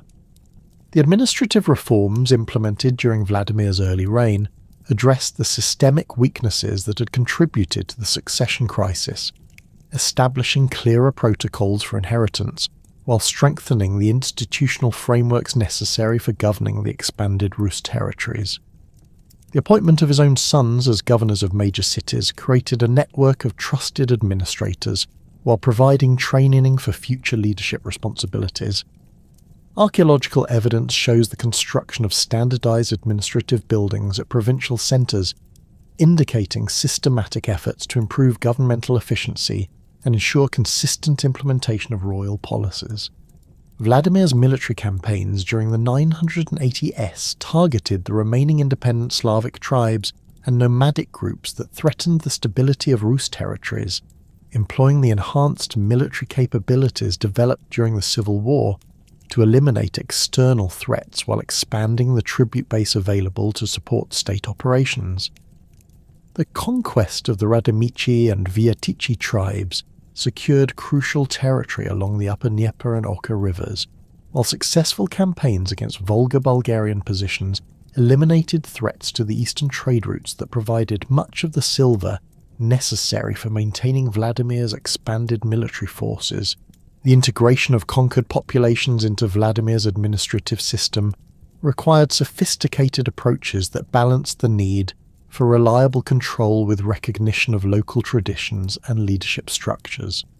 Archaeological evidence from newly incorporated territories shows the establishment of Rus administrative centres alongside existing settlements, creating dual power structures that maintained local autonomy for internal affairs while ensuring compliance with tribute obligations and military service requirements.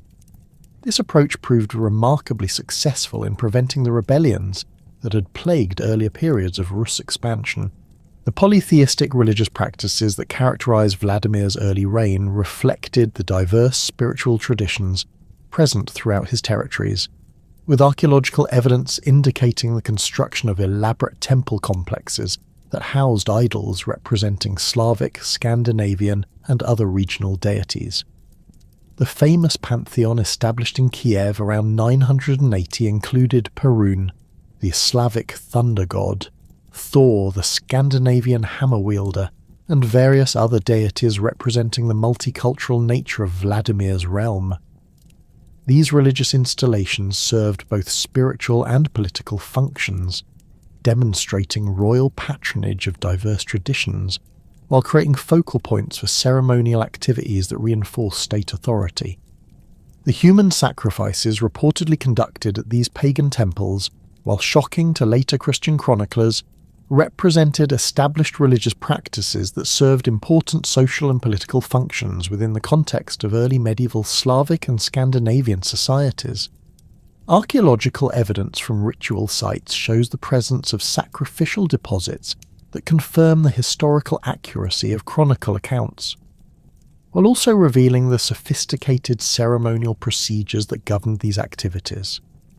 The scale and organisation of these rituals demonstrated state resources and authority, while providing dramatic demonstrations of royal power that impressed both subjects and foreign observers.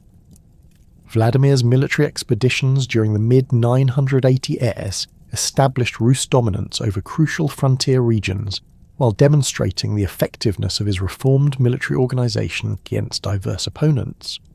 The successful campaign against the Khazars secured control over the lower Volga trade routes, while operations against Pecheneg positions eliminated immediate threats to the southern approaches to Kiev. Archaeological evidence from captured Khazar fortresses shows systematic destruction followed by reconstruction according to Rus defensive principles, indicating long-term plans for incorporating these strategic positions into the broader Rus defensive network.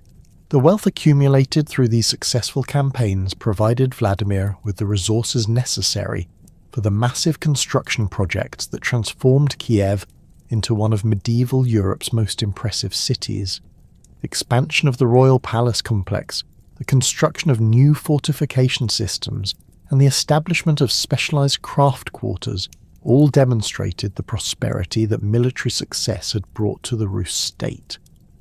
Archaeological excavations reveal evidence of international trade connections extending from Scandinavia to Constantinople, with luxury goods from diverse sources indicating Kiev's emergence as a major centre of medieval European commerce. The diplomatic relationships established during Vladimir's early reign reflected his recognition that military success required careful management of international alliances and commercial partnerships. The marriage alliances contracted with neighbouring rulers provided security for Rus frontiers, while opening opportunities for profitable trade relationships. Archaeological evidence shows increased quantities of foreign goods in Rus territories during this period, including Byzantine silk, Islamic silver, and Western European manufactured items that demonstrate the expansion of commercial networks under Vladimir's rule.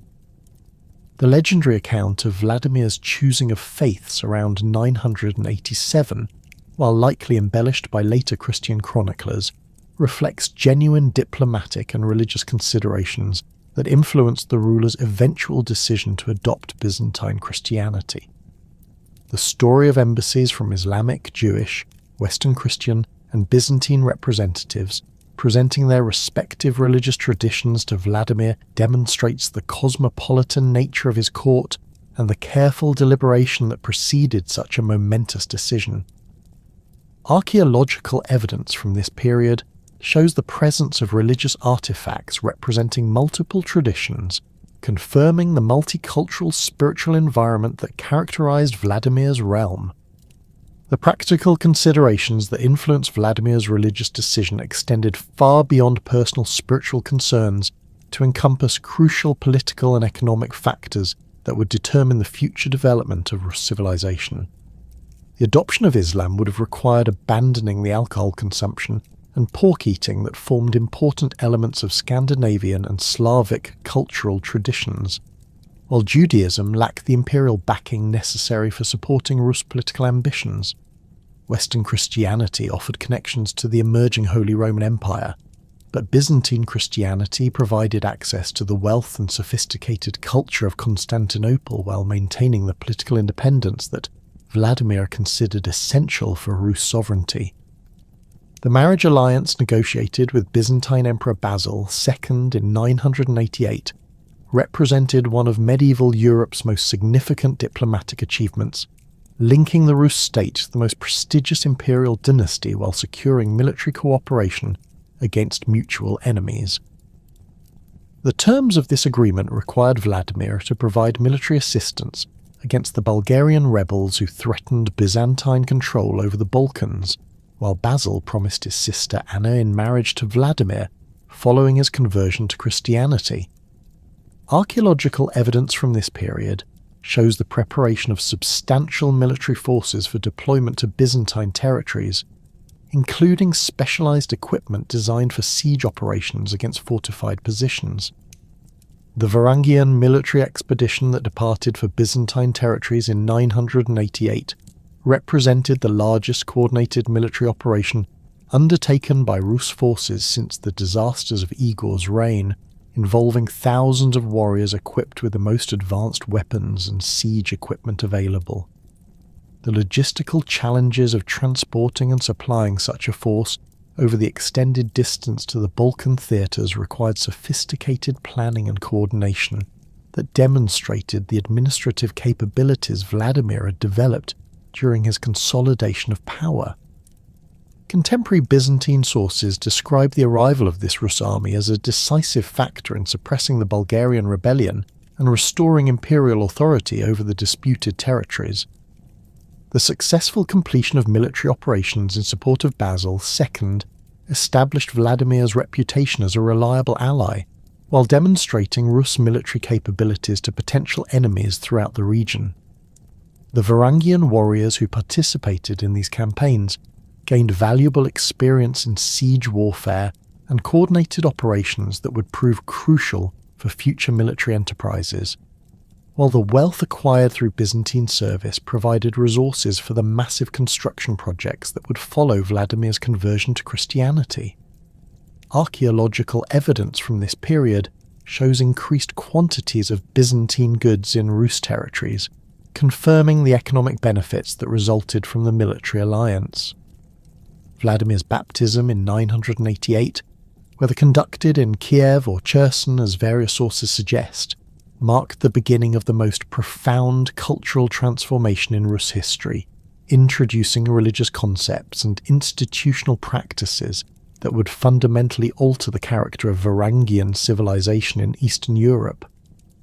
The mass baptism of Kiev's population that followed Vladimir's conversion, conducted in the Dnieper River according to chronicle accounts, represented a dramatic break with centuries of pagan tradition, while establishing Christianity as the official religion of the Rus state. Archaeological evidence from this period shows the systematic destruction of pagan temples and idols, replaced by the construction of Christian churches that employed Byzantine architectural principles and decorative programs. The establishment of the Rus Orthodox Church required the importation of trained clergy, religious texts, and liturgical objects from Byzantine territories, creating new channels for cultural exchange that would profoundly influence Rus intellectual and artistic development. The construction of the Church of the Tithes in Kiev, begun shortly after Vladimir's conversion, represented the first major Christian architectural project in Rus territories, employing Byzantine craftsmen and materials to create a structure that demonstrated the ruler's commitment to his new faith while providing a magnificent setting for royal ceremonial activities.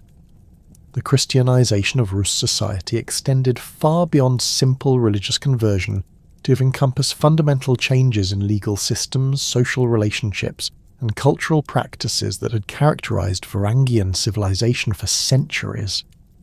The introduction of Byzantine legal concepts, particularly regarding marriage, inheritance, and criminal justice, required careful adaptation to existing Slavic and Scandinavian traditions while establishing new standards for social behaviour.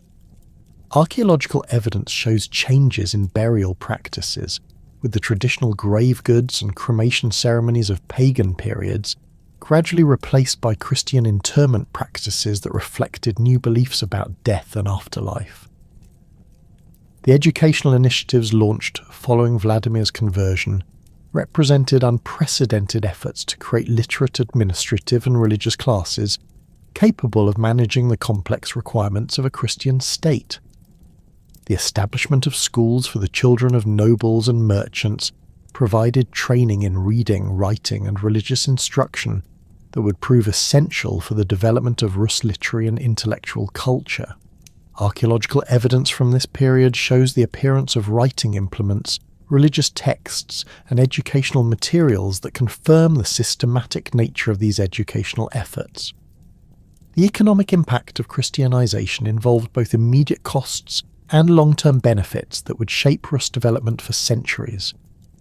The construction of churches, monasteries, and religious institutions required enormous investments of labour and resources, while the support of clergy and religious activities created new categories of state expenditure.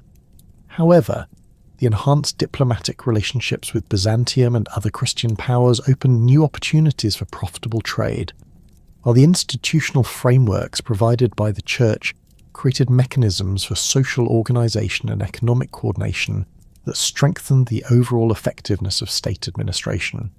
The resistance to Christianization in some regions of Vladimir's realm required careful management that balanced religious objectives with political stability, employing both persuasion and coercion to ensure compliance with the new religious requirements.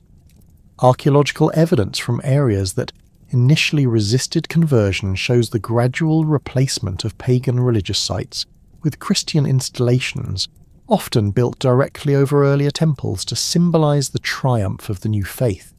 The integration of former pagan priests into Christian hierarchies provided continuity for local populations, while ensuring that religious leadership supported rather than opposed the conversion process. The transformation of Varangian military culture through Christianization involved the adoption of new concepts of warfare that emphasized the protection of non-combatants and the limitation of violence according to Christian moral principles. The traditional Varangian practices of slave-taking and indiscriminate raiding gradually gave way to more regulated forms of warfare that reflected Christian teachings about just war and proper treatment of enemies.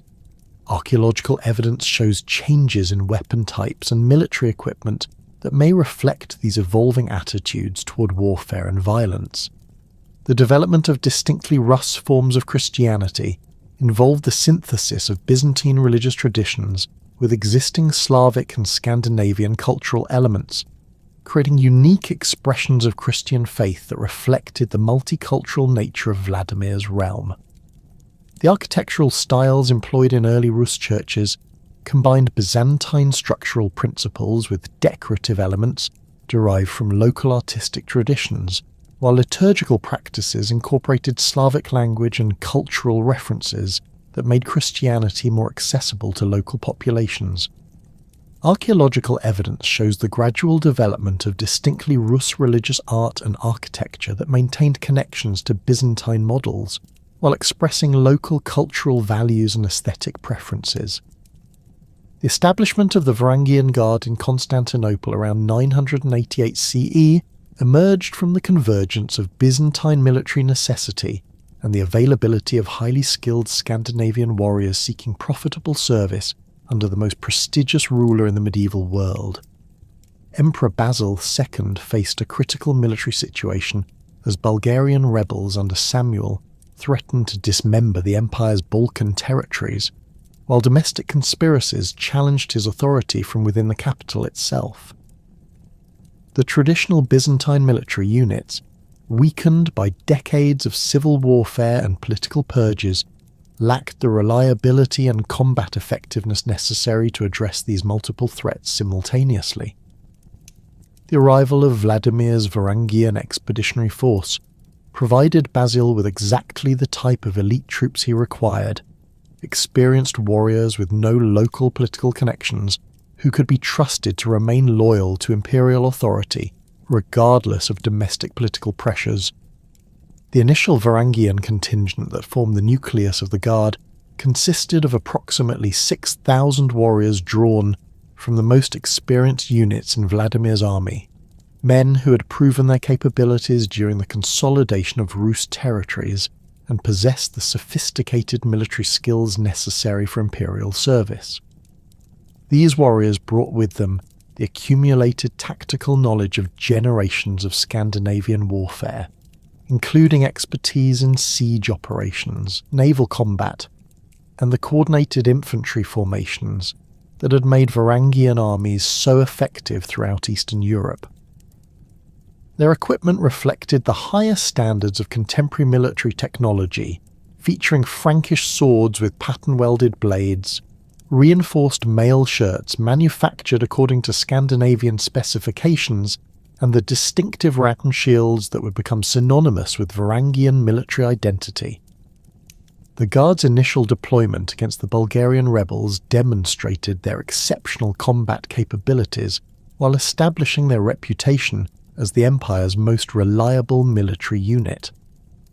The Siege of Vidin in 989 showcased Varangian expertise in assault operations, as Guard units systematically reduced the fortress's defensive works through coordinated attacks that combined traditional Scandinavian berserker charges with sophisticated siege techniques adapted from Byzantine military manuals.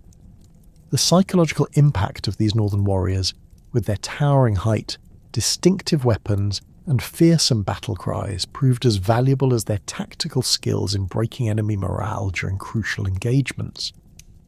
The successful suppression of the Bulgarian rebellion within 2 years of the Guard's establishment confirmed Basil's decision to incorporate these foreign warriors into the imperial military structure on a permanent basis. The Guard's performance during the final assault on Samuel's capital at Ohrid demonstrated their ability to operate effectively in diverse terrain and tactical situations, from mountain warfare to siege operations against heavily fortified positions.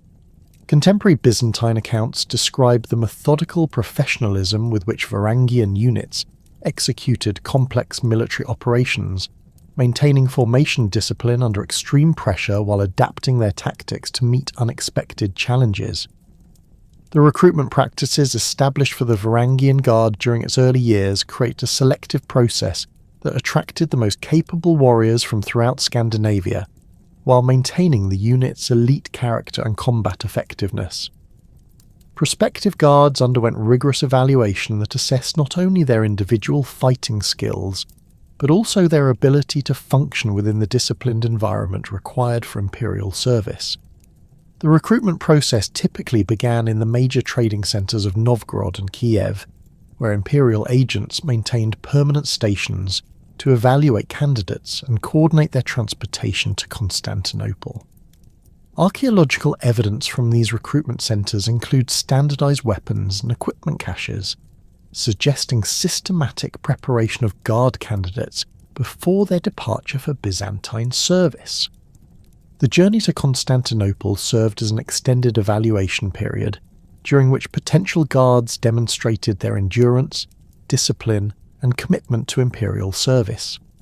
The route through the Dnieper Rapids and across the Black Sea presented numerous challenges that tested candidates' physical capabilities while providing opportunities to assess their character and reliability under stress.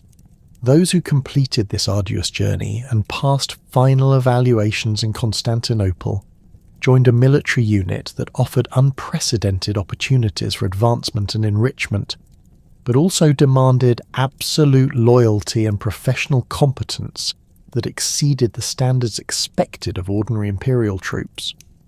The oath ceremonies that formally inducted new members into the Varangian Guard represented solemn rituals that combined Scandinavian warrior traditions with Byzantine imperial symbolism to create binding commitments that transcended ordinary military service obligations. The ceremony typically took place in the Hagia Sophia, where candidates swore personal loyalty to the emperor while receiving blessed weapons that symbolized their sacred duty to defend imperial authority. The oath itself, administered in Old Norse to ensure complete understanding, bound guards to absolute obedience to imperial commands while guaranteeing their faithful service until death or honourable discharge.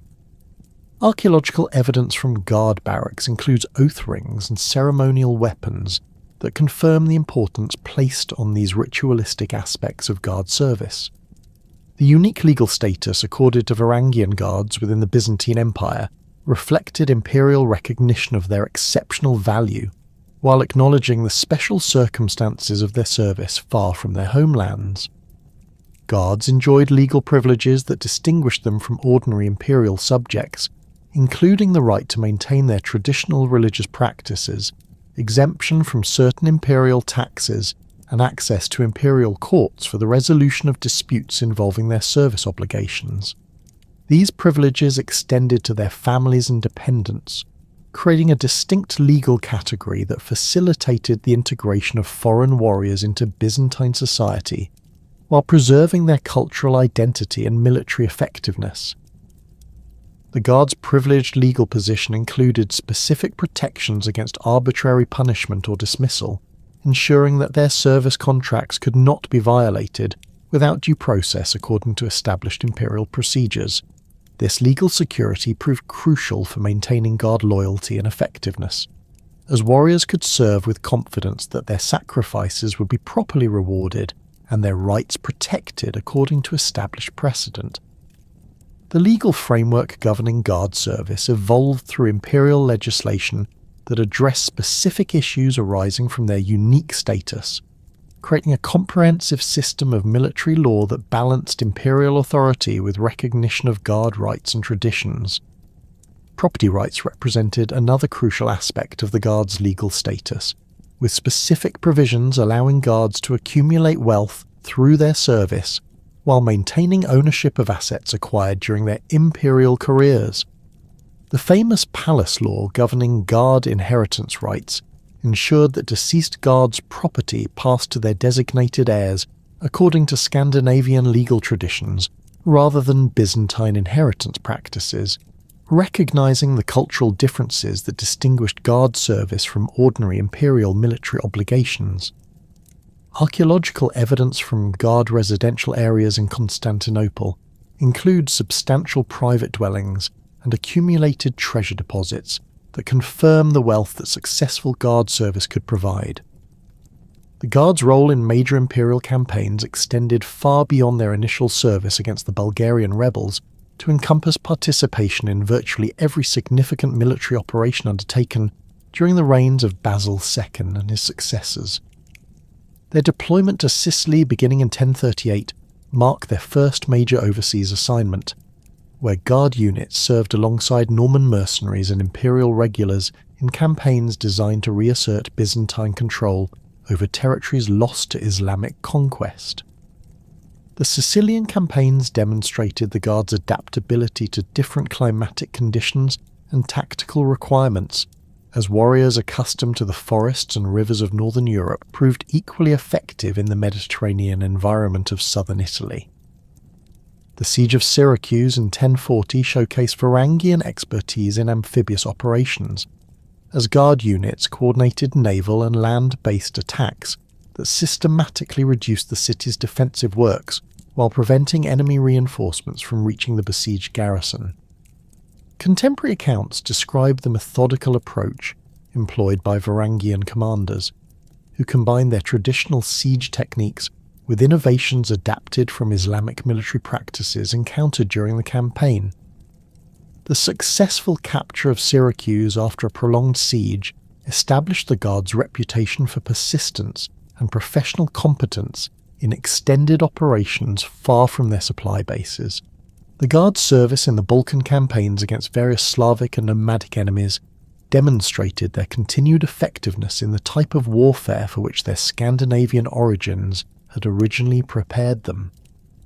Operations against Pecheneg raiders along the Danube frontier required the mobility and tactical flexibility that characterized traditional Varangian military methods, while campaigns against Serbian and Croatian principalities involved the siege warfare and diplomatic negotiations that had become standard aspects of imperial military policy.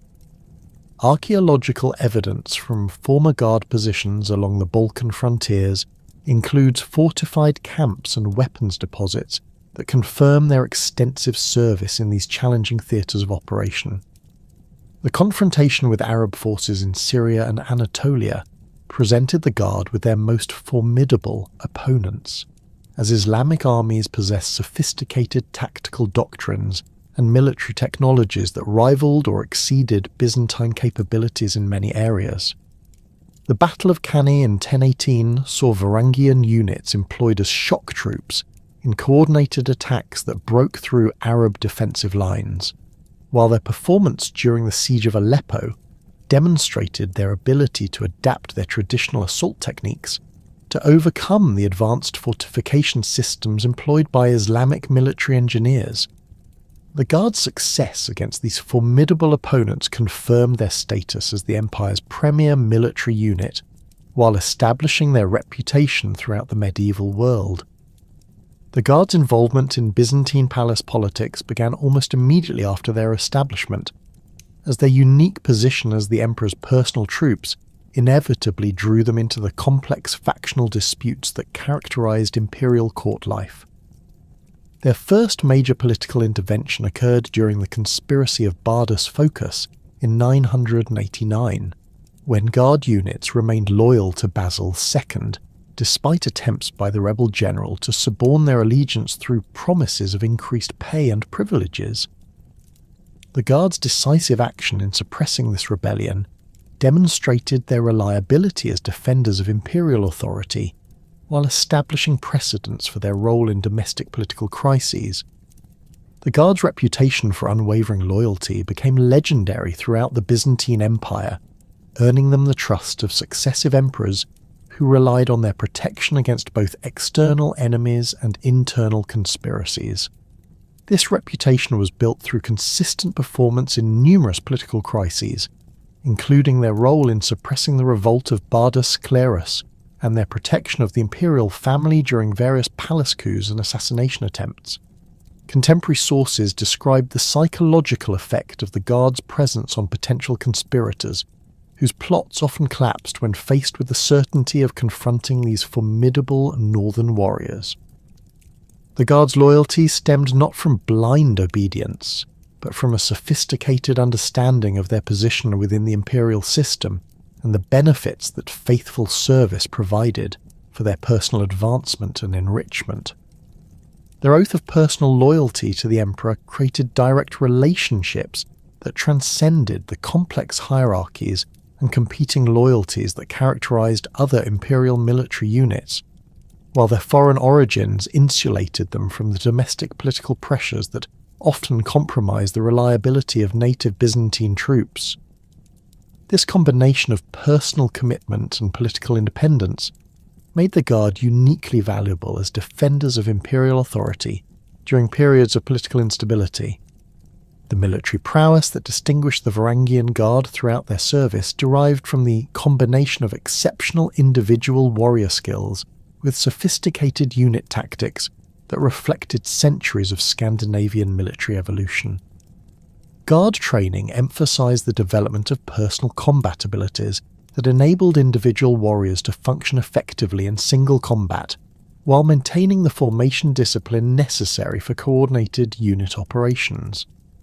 Archaeological evidence from Guard training facilities includes specialized weapons designed for instruction purposes and protective equipment that allowed realistic combat practice without excessive casualties among trainees.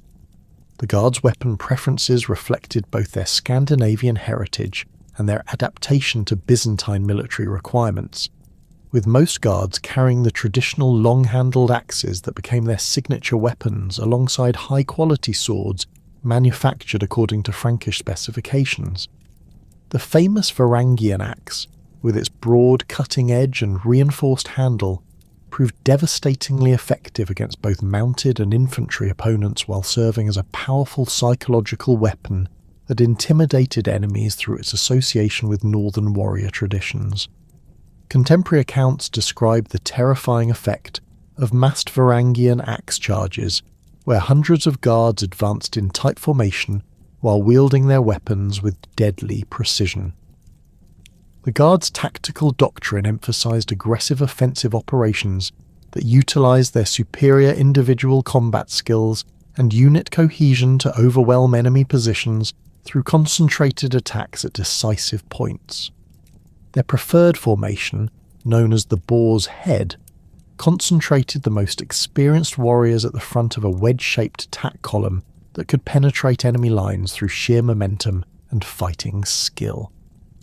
This formation required exceptional discipline and coordination, as individual guards had to maintain their positions within the advancing wedge while engaging in intense personal combat with enemy defenders. The Guards' reputation for ferocity in battle was balanced by their professional approach to military operations, which emphasized careful planning, thorough reconnaissance, and systematic execution of complex tactical maneuvers. Their commanders, typically drawn from the most experienced guards who had demonstrated both combat prowess and leadership abilities, possessed sophisticated understanding of military strategy that enabled them to adapt traditional Scandinavian tactics to the diverse operational requirements of imperial service. The Guards' military effectiveness resulted from this combination of individual warrior excellence with collective tactical sophistication that distinguished them from both barbarian warbands and conventional imperial military units. The wealth accumulated by successful guards through their imperial service created opportunities for social advancement that would have been impossible in their Scandinavian homelands, where rigid social hierarchies limited the prospects available to even the most capable warriors. The imperial system rewarded military excellence with financial compensation, land grants, and access to commercial opportunities that enabled enterprising guards to establish themselves as wealthy landowners or successful merchants. Archaeological evidence from former guard residential areas includes substantial private residences and accumulated treasure hoards that demonstrate the prosperity that imperial service could provide for those who survived its dangers and distinguished themselves through exceptional performance.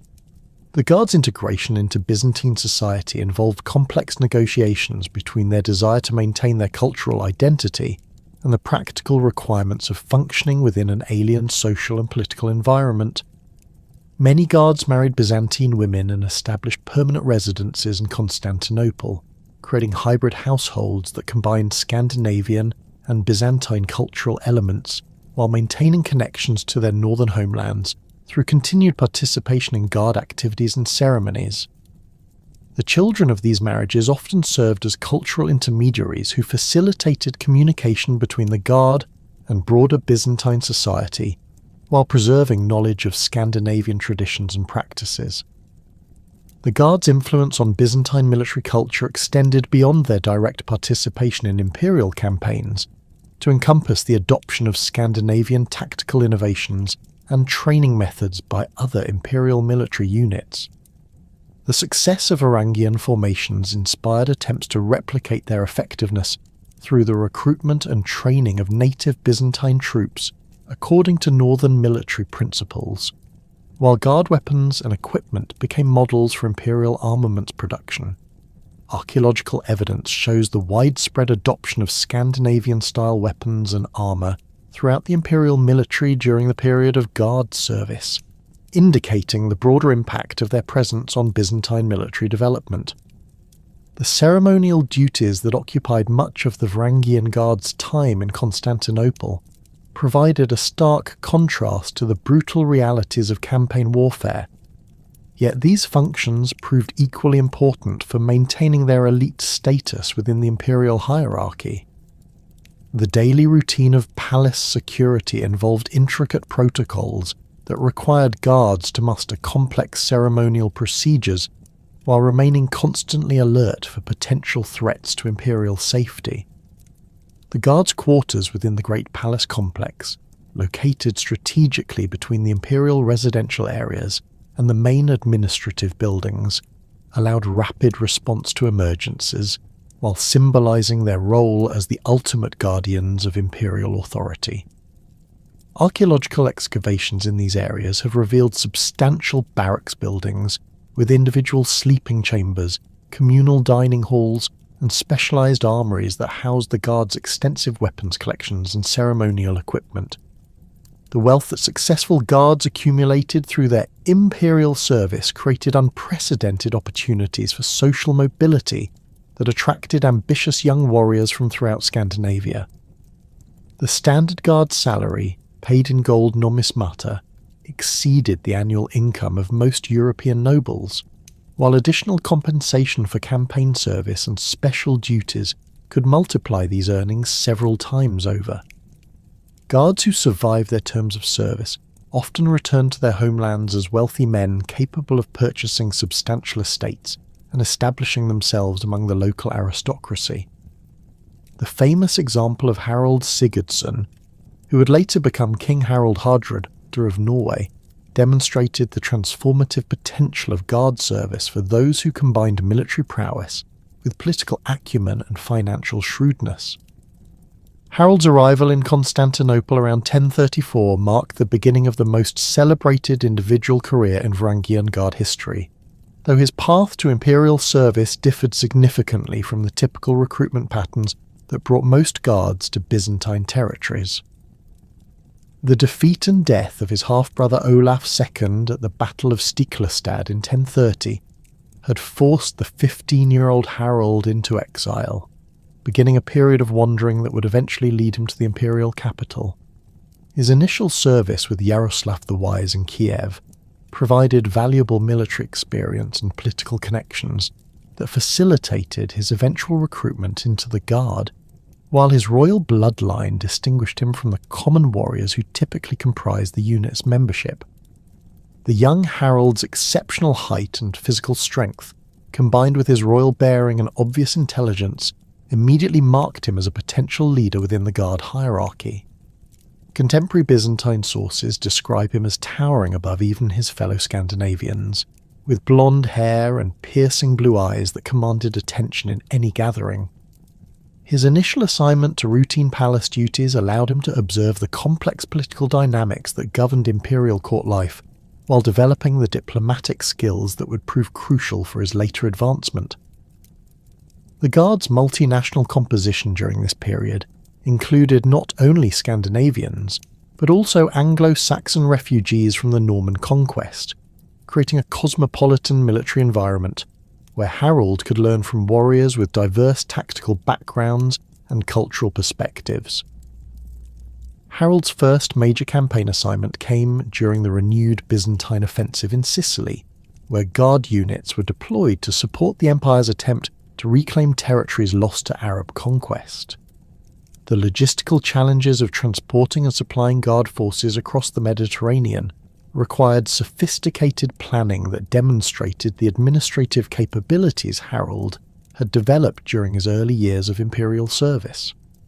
The campaign itself provided opportunities for displaying the tactical innovations that would distinguish Harold's military career, including his development of new siege techniques that combined traditional Scandinavian assault methods with engineering principles adapted from Islamic military manuals captured during previous campaigns.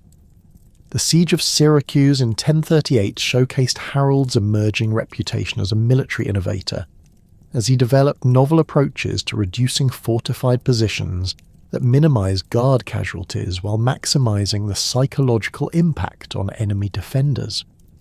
His famous use of fire-bearing birds to ignite the thatched roofs of buildings within the besieged city demonstrated the creative thinking that characterized his approach to military problems, while his coordination of simultaneous attacks from multiple directions revealed sophisticated understanding of combined arms tactics. The successful capture of Syracuse after a relatively brief siege established Harold's reputation among his fellow guards, while bringing him to the attention of senior imperial commanders who recognised his potential for independent command responsibilities.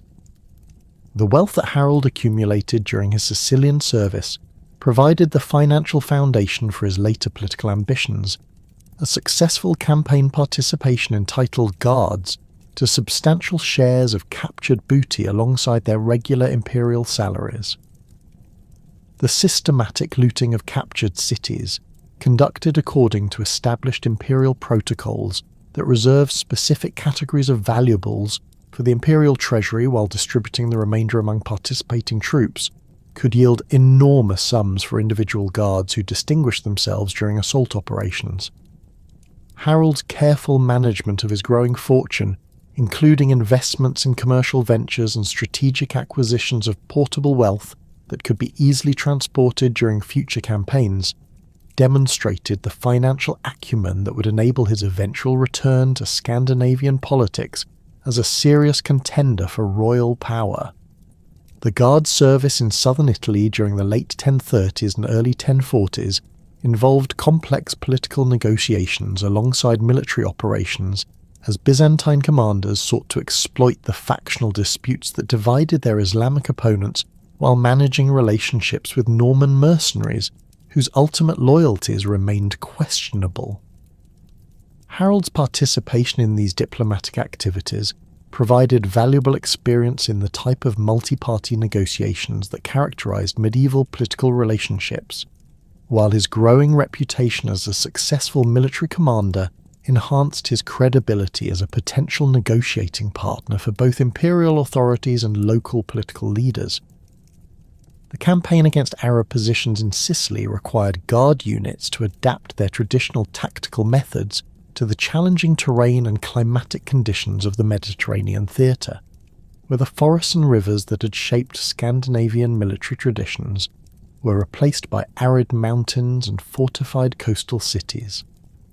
Harold's development of new assault techniques specifically designed for reducing stone fortifications demonstrated his ability to synthesize tactical knowledge from diverse sources while maintaining the aggressive, offensive spirit that characterized Varangian military culture. His innovations included the use of specialized siege engines adapted from Islamic designs, coordinated naval and land-based attacks that exploited enemy weaknesses, and psychological warfare techniques that demoralized defenders through displays of overwhelming force and determination.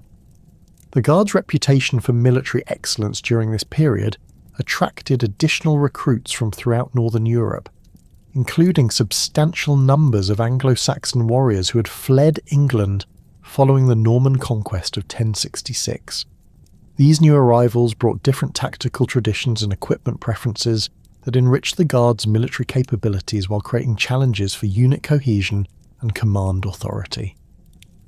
Harold's role in integrating these diverse elements into effective military formations demonstrated his leadership abilities while providing experience in managing multicultural military organizations that would prove valuable during his later career as an independent ruler.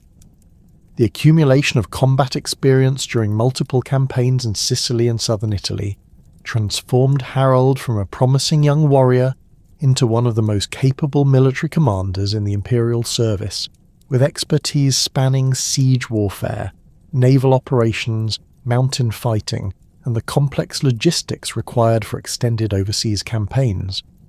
His systematic study of enemy tactics and defensive techniques, combined with his natural talent for tactical innovation, produced a comprehensive understanding of contemporary military science that exceeded the knowledge possessed by most European commanders of his era. The detailed notes and sketches that Harold reportedly maintained during his campaigns, while not surviving in their original form, influenced the tactical manuals that later Byzantine military writers compiled for training future generations of imperial officers. The Guard's service in the eastern theatres of imperial military activity provided different challenges that tested their adaptability to yet another set of tactical and environmental conditions, as campaigns against Arab forces in Syria and Anatolia required operations in desert environments against opponents who possessed sophisticated military technologies and tactical doctrines.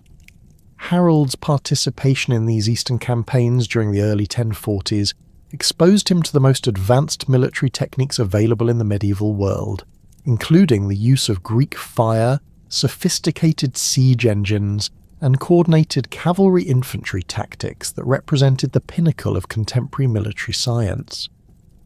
The Siege of Edessa in 1042 marked the culmination of Harold's military education within the imperial service, as he commanded a mixed force of guards and imperial regulars in operations against one of the most formidable fortresses in the eastern frontier region. The successful reduction of this strategic position required the coordination of multiple assault columns, the deployment of specialized siege equipment, and the maintenance of complex supply lines across hostile territory. Harold's systematic approach to these challenges, involving detailed reconnaissance, careful resource allocation, and contingency planning for various tactical scenarios, demonstrated the professional competence that distinguished successful imperial commanders from mere warriors. The political complications that arose during Harold's later years of guard service reflected the complex factional disputes that characterized imperial court politics during the mid-11th century, as competing aristocratic families sought to influence imperial policy while pursuing their own territorial and commercial interests. Harold's growing wealth and military reputation inevitably drew him into these political networks, where his foreign origins provided both advantages and disadvantages in navigating the intricate relationships that determined advancement within the imperial hierarchy. His careful cultivation of relationships with key court officials while maintaining his primary loyalty to the emperor demonstrated the diplomatic skills that would prove essential for his eventual transition from imperial service to independent political leadership. The gradual transformation of the Varangian Guard's composition during Harold's service period reflected broader changes in the political and military circumstances that had originally created the unit's unique character and capabilities. The increasing recruitment of Anglo-Saxon refugees following the Norman conquest introduced warriors with different cultural backgrounds and military traditions, while the declining availability of Scandinavian recruits forced imperial authorities to modify their selection criteria and training procedures. These changes, while maintaining the Guard's military effectiveness, began to dilute the specifically Scandinavian character that had originally distinguished the unit from other imperial military formations. The administrative reforms implemented during the reign of Constantine IX Monomachos affected the Guard's legal status and operational procedures, as imperial authorities sought to standardize military organization while reducing the special privileges that had traditionally distinguished Guard service from ordinary imperial military obligations. These changes created tensions within the Guard hierarchy, where senior members like Harold possessed vested interests in maintaining traditional privileges, while newer recruits often lacked the cultural background necessary for understanding the historical precedents that justified the Guard's unique position within the imperial system. Harold's decision to leave imperial service around 1043 reflected both his accumulated wealth and his growing ambitions for independent political leadership, as well as his recognition that the changing character of the Guard reduced the opportunities for further advancement within the imperial hierarchy. His careful preparations for departure, including the conversion of his accumulated wealth into portable forms that could be easily transported during his return journey to Scandinavia, demonstrated the financial planning that had characterized his entire imperial career. The substantial treasure that Harold carried with him upon leaving Constantinople, estimated by contemporary sources as sufficient to finance major military campaigns, provided the material foundation for his subsequent bid for the Norwegian throne. The impact of Harold's Guard service on his later career as King of Norway demonstrated the transformative potential of imperial military experience for ambitious Scandinavian leaders, tactical knowledge, administrative skills, and political connections he had acquired during his Byzantine years proved crucial for his success in establishing royal authority over the fractious Norwegian territories.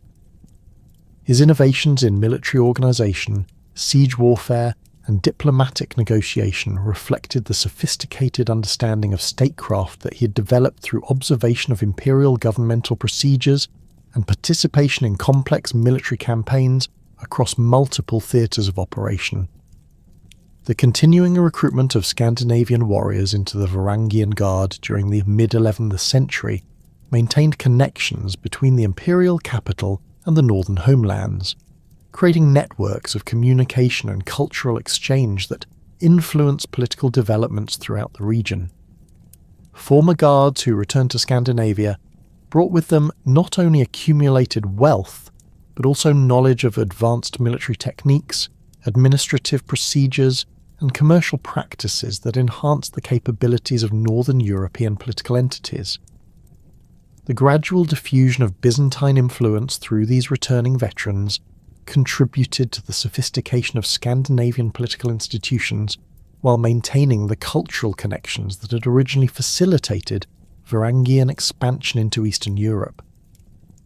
The Guard's participation in the Empire's final major campaigns in southern Italy during the 1040s and 1050s marked the end of an era in Byzantine military expansion, as imperial resources became increasingly focused on defending existing territories rather than acquiring new conquests.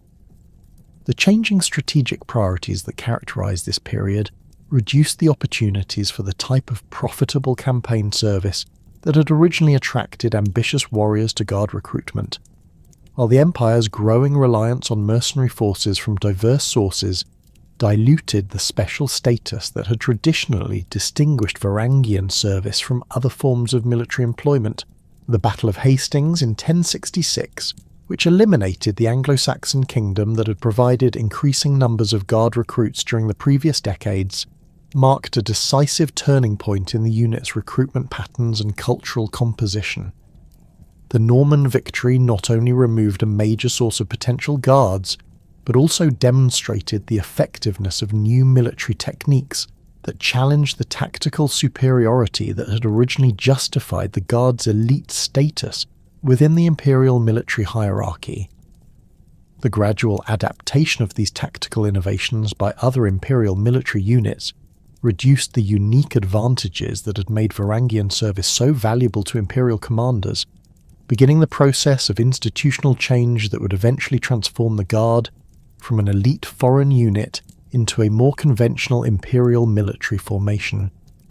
The gradual eclipse of Varangian military dominance in the decades following the Norman conquest fundamentally altered the character of political authority throughout the Rus territories, as the traditional warrior merchant elite found themselves increasingly dependent on Slavic administrative structures and local power networks that had evolved independently of Scandinavian influence. The death of Yaroslav the Wise in 1054 marked the end of the last generation of rulers who maintained direct personal connections to Scandinavian political traditions, leaving his successors to govern territories where the majority population had developed distinctly Slavic cultural identities that bore little resemblance to the northern warrior societies from which their rulers had originally emerged. Archaeological evidence from major Rus cities during this transitional period shows the systematic replacement of Scandinavian-style residential compounds with architectural forms that reflected Byzantine and local Slavic building traditions, while weapon deposits indicate the gradual abandonment of traditional Varangian military equipment in favour of arms and armour that conform to broader European standards. The linguistic transformation that accompanied this cultural shift proved particularly significant for the long-term development of Rus political institutions, as the Old Norse terminology that had characterized early Varangian administrative practices gave way to Slavic vocabulary that reflected the practical requirements of governing predominantly Slavic populations. Legal documents from the mid-11th century show the increasing use of Slavic legal concepts alongside traditional Scandinavian juridical procedures, creating hybrid legal systems that attempted to balance the customary rights of different ethnic communities while maintaining the authority of Varangian rulers. The gradual disappearance of runic inscriptions from official documents and monumental stones mark the final abandonment of Scandinavian written traditions in favour of Cyrillic script that facilitated communication with Byzantine authorities and provided access to the extensive religious and administrative literature that supported Christian governmental practices. The administrative reforms initiated during Yaroslav's reign represented systematic attempts to codify the complex legal relationships that had evolved through centuries of interaction between Varangian rulers and their diverse subjects, creating written legal codes that could provide consistent standards for judicial proceedings throughout the expanded Rus territories. The compilation of the Ruskaya Pravda during the 1010s and 1020s involved extensive consultation with legal experts representing different cultural traditions, including Scandinavian law speakers who possessed detailed knowledge of Northern European legal precedents, Byzantine jurists familiar with Roman legal principles, and Slavic elders who understood the customary practices that governed local communities. The resulting legal code reflected this multicultural input, while establishing new standards that emphasized the protection of property rights, the regulation of commercial transactions, and the systematic punishment of criminal activities that threatened social stability. The earliest version of the Ruskaya Pravda, known to scholars as the Short Pravda, consisted of approximately 40 articles that addressed the most common legal disputes arising in Rus society, including provisions for compensating victims of violence, regulating the ownership and transfer of property, and establishing procedures for resolving commercial disagreements. The legal framework established by these articles demonstrated sophisticated understanding of the economic relationships that sustained Rus prosperity, with detailed provisions governing the treatment of merchants, the regulation of credit arrangements, and the protection of artisans and their specialized skills. Archaeological evidence from legal proceedings conducted according to Pravda standards includes standardized weights and measures used for determining compensation payments, sealed documents that recorded legal agreements, and specialized courtroom facilities that provided appropriate settings for formal judicial proceedings. The influence of Scandinavian legal traditions remained clearly visible in the Pravda's emphasis on monetary compensation rather than physical punishment for most criminal offences, reflecting the Northern European preference for resolving disputes through negotiated settlements that restored social harmony while providing appropriate recompense for injured parties. The detailed schedules of compensation payments established for different categories of violence, from minor assaults to deliberate homicide, created predictable legal outcomes that encouraged peaceful resolution of conflicts while maintaining the social hierarchies that distinguished between free persons, dependents, and slaves. The legal protection extended to foreign merchants and craftsmen demonstrated the code's recognition of the international character of Rus commercial activities, while specific provisions governing the treatment of Byzantine and other Christian foreigners reflected the diplomatic considerations that influenced domestic legal policies. The expansion of the Ruskaya Pravda during the later 11th century incorporated additional legal concepts that addressed the changing social and economic conditions resulting from the continued Christianization of Rus society and the growing complexity of urban commercial relationships. The extensive Pravda, compiled during the 1070s, included nearly 120 articles that covered topics ranging from inheritance law and marriage regulations to the management of agricultural estates and the organization of craft production. These additions reflected the influence of Byzantine legal principles that emphasized written contracts, formal procedures for property transfer, and systematic record-keeping that facilitated the resolution of complex legal disputes involving multiple parties and substantial economic interests. The legal innovations introduced through the expanded Pravda included detailed provisions governing the relationship between landowners and agricultural workers, establishing rights and obligations that balanced the economic interests of estate owners with the customary protections that Slavic peasants had traditionally enjoyed under tribal legal systems. The code's recognition of different categories of agricultural dependence, from temporary labourers to hereditary serfs, created legal frameworks that would influence Russian social development for centuries, while reflecting the economic realities of an increasingly stratified society where land ownership determined political power and social status. Archaeological evidence from rural settlements governed by Pravda regulations shows the construction of manor houses and administrative buildings that provided appropriate settings for the legal proceedings required to manage complex agricultural operations. The commercial regulations incorporated into the later versions of the Ruskaya Pravda demonstrated sophisticated understanding of the international trading networks that sustained Rus prosperity, with specific provisions governing the activities of foreign merchants, the regulation of currency exchange, and the resolution of disputes involving long-distance commercial transactions. The code's detailed treatment of credit arrangements and debt collection procedures reflected the growing importance of financial relationships in Rus economic life, while provisions governing the organisation of craft guilds and the protection of specialised technical knowledge indicated recognition of the skilled labour that supported urban prosperity.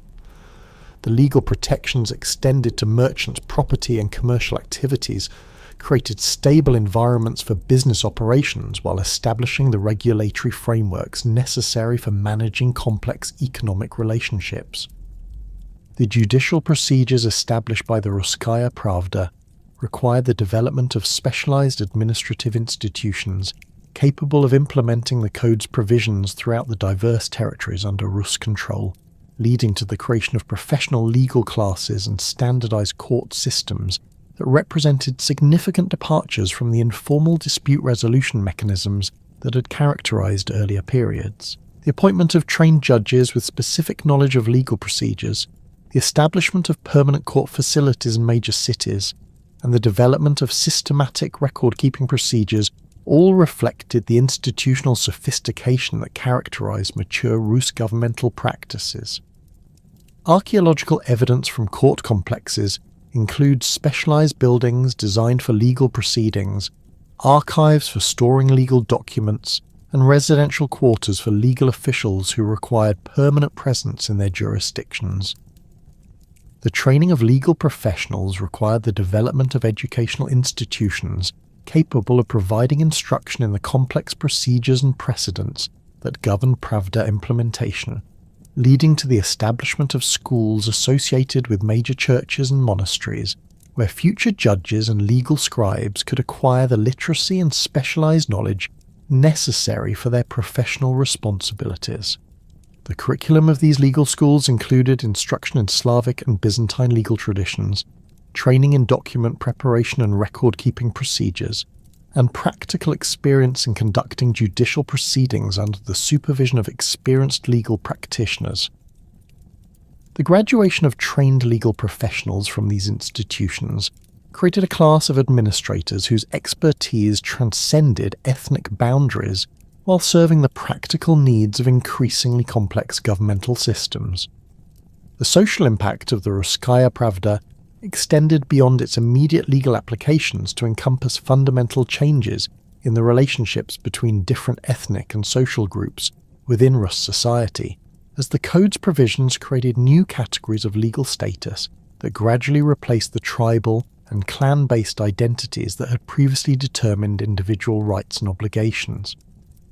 The legal recognition of social hierarchies based on wealth and occupation rather than ethnic origin facilitated the integration of diverse populations into unified social structures while providing mechanisms for social mobility that rewarded economic success and professional competence. Archaeological evidence from urban centres governed by Pravda regulations shows the development of mixed neighbourhoods where Slavic, Scandinavian, and other ethnic groups lived in proximity, while participating in common economic and social activities. The fragmentation of centralised Varangian authority during the later 11th century resulted from the combination of succession disputes, regional economic interests, and the practical impossibility of maintaining effective control over territories that stretched from the Baltic to the Black Sea using the communication and transportation technologies available to medieval rulers. The death of Yaroslav the Wise in 1054 initiated a period of territorial division among his sons that reflected both Scandinavian inheritance traditions and the practical requirements of governing diverse regions with different economic bases and political traditions. The assignment of specific cities and territories to individual princes created autonomous political units that maintained nominal allegiance to Kiev while developing independent relationships with their local populations and neighbouring powers. The principle of lateral succession established by Yaroslav's testament attempted to prevent the type of fratricidal warfare that had characterised earlier succession crises by creating systematic procedures for the rotation of princely authority among eligible family members, but the practical implementation of these arrangements proved impossible to maintain as the Rurikid dynasty expanded and territorial holdings became increasingly complex. The system required princes to move between different cities as their seniority within the family hierarchy changed, creating administrative discontinuity and preventing the development of stable relationships between rulers and their subjects. Archaeological evidence from princely residences during this period shows the construction of temporary administrative facilities rather than permanent palace complexes, reflecting the mobile character of political authority under the lateral succession system. The economic factors that contributed to political fragmentation included the development of regional commercial networks that reduced dependence on the traditional north-south trade routes that had originally justified centralized control from Kiev, as local markets and specialized production centers created economic relationships that transcended traditional political boundaries. The growth of Novgorod as an independent commercial power demonstrated the potential for regional autonomy based on economic specialization, while the emergence of Galicia-Volhynia as a major political centre reflected the wealth generated by agricultural production and trade with Western European markets. Archaeological evidence from these emerging regional centres shows substantial investment in fortifications, administrative buildings, and commercial facilities that supported independent political development. The military implications of political fragmentation became apparent during the increasing frequency of interprincely conflicts that characterized the late 11th and early 12th centuries, as competing branches of the Rurikid dynasty sought to expand their territorial holdings while defending against rivals who possessed equivalent claims to political legitimacy. These conflicts differed fundamentally from the earlier wars of conquest that had established Varangian dominance, involving instead complex disputes over inheritance rights, commercial privileges, and territorial boundaries that reflected the mature political relationships that had evolved within Rus society. The military techniques employed in these conflicts emphasized siege warfare and defensive operations rather than the mobile campaigns that had characterized earlier Varangian military activities, reflecting the settled character of the populations and territories involved in these disputes.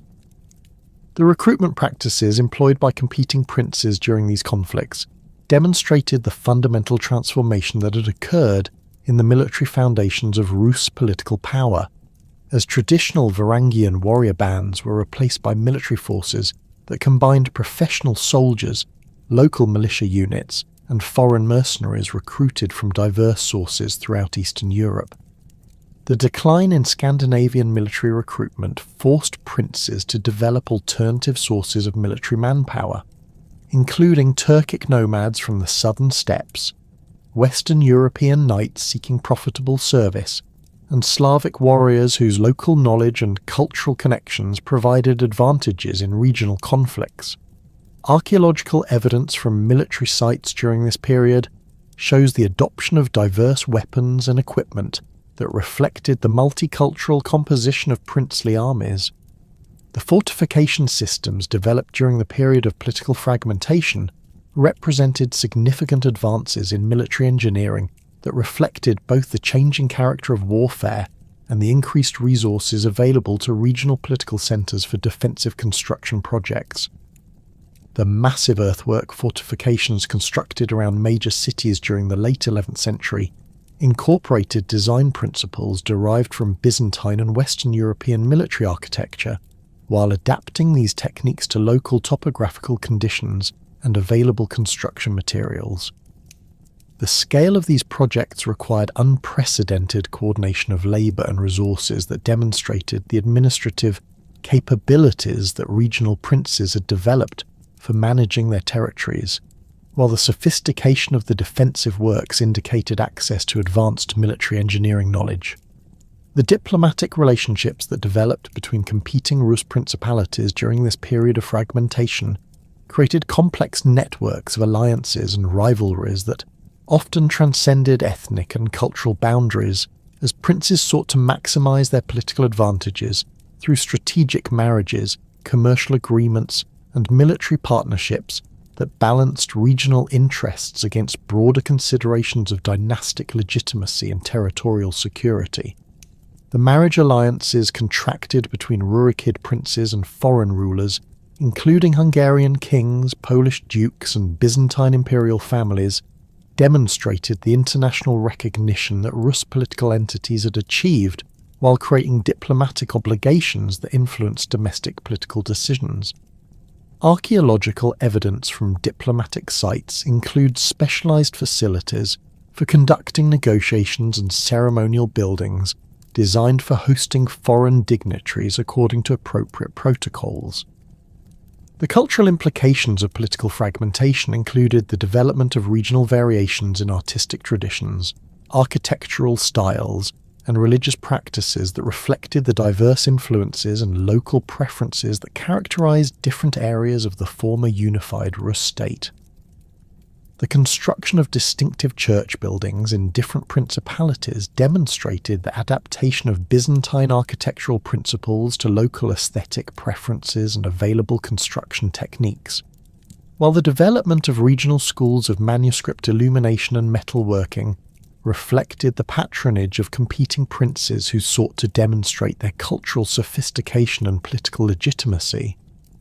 Archaeological evidence from cultural sites shows the emergence of hybrid artistic styles that combined elements from multiple traditions while expressing distinctly local cultural identities. The Mongol invasions that began in 1237 encountered a politically fragmented Rus that proved incapable of coordinating effective resistance against the systematic military campaigns that Batu Khan directed against the major political centres of Eastern Europe. The Mongol military system, based on highly mobile cavalry forces supported by sophisticated siege equipment and intelligence networks, possessed decisive advantages over the defensive strategies that had evolved during the period of interprincely conflicts. The speed and coordination of Mongol operations prevented effective cooperation between Rus principalities while exploiting the political divisions that had weakened the overall military capacity of the region.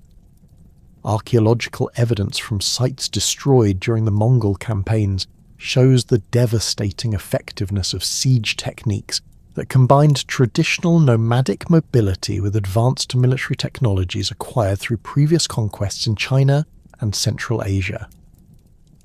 The siege of Ryazan in December 1237 demonstrated the Mongol military capabilities that would prove decisive throughout their conquest of Rus territories, as Batu Khan's forces systematically reduced the city's fortifications through coordinated attacks that overwhelmed the defenders despite their determined resistance. The destruction of Ryazan's population and the systematic demolition of its fortifications served both strategic and psychological purposes, eliminating a potential base for future resistance, while demonstrating to other Rus cities the futility of opposing Mongol demands for submission. Contemporary accounts describe the methodical efficiency with which Mongol forces conducted siege operations, employing specialized equipment and tactical procedures that reflected decades of experience in reducing fortified positions throughout their expanding empire. The fall of Moscow in January 1238 marked another crucial stage in the Mongol conquest. as the capture of this strategically located fortress eliminated a major obstacle to further advances into the heartland of Rus territories while demonstrating the inability of regional princes to coordinate effective defensive strategies. The brief siege that preceded Moscow's capture revealed the overwhelming superiority of Mongol military organization over the improvised defensive arrangements that characterized Rus resistance efforts, while the systematic destruction that followed the city's fall served notice to other potential resistors of the consequences of continued opposition. Archaeological evidence from Mongol siege sites includes specialized military equipment and the remains of defensive works that confirm the technological advantages that enabled such rapid conquest of heavily fortified positions. The systematic destruction that followed the Mongol conquest of Kiev in 1240 marked the definitive end of Varangian political dominance in Eastern Europe, yet the cultural and institutional foundations established during 4 centuries of Scandinavian rule continued to shape the development of Russian, Ukrainian, and Belarusian societies long after the last Rurikid princes had submitted to Mongol authority. The survival of distinctly Rus cultural traditions throughout the period of Mongol domination demonstrated the deep roots that Varangian innovations had established within the social fabric of Eastern European populations, while the eventual emergence of new political entities claiming descent from the medieval Rus state reflected the enduring appeal of the governmental institutions and cultural identities that had evolved during the Varangian period. The contribution of Varangian political traditions to the formation of later national identities becomes most apparent in the persistent emphasis on princely authority and dynastic legitimacy that characterized the political development of Moscow, Lithuania, and other successor states that emerged from the fragmentation of Mongol rule. The Muscovite princes who gradually established dominance over the northeastern Rus territories during the 14th and 15th centuries consistently claimed descent from the Rurikid dynasty, while employing governmental institutions and ceremonial practices that directly descended from Varangian precedents.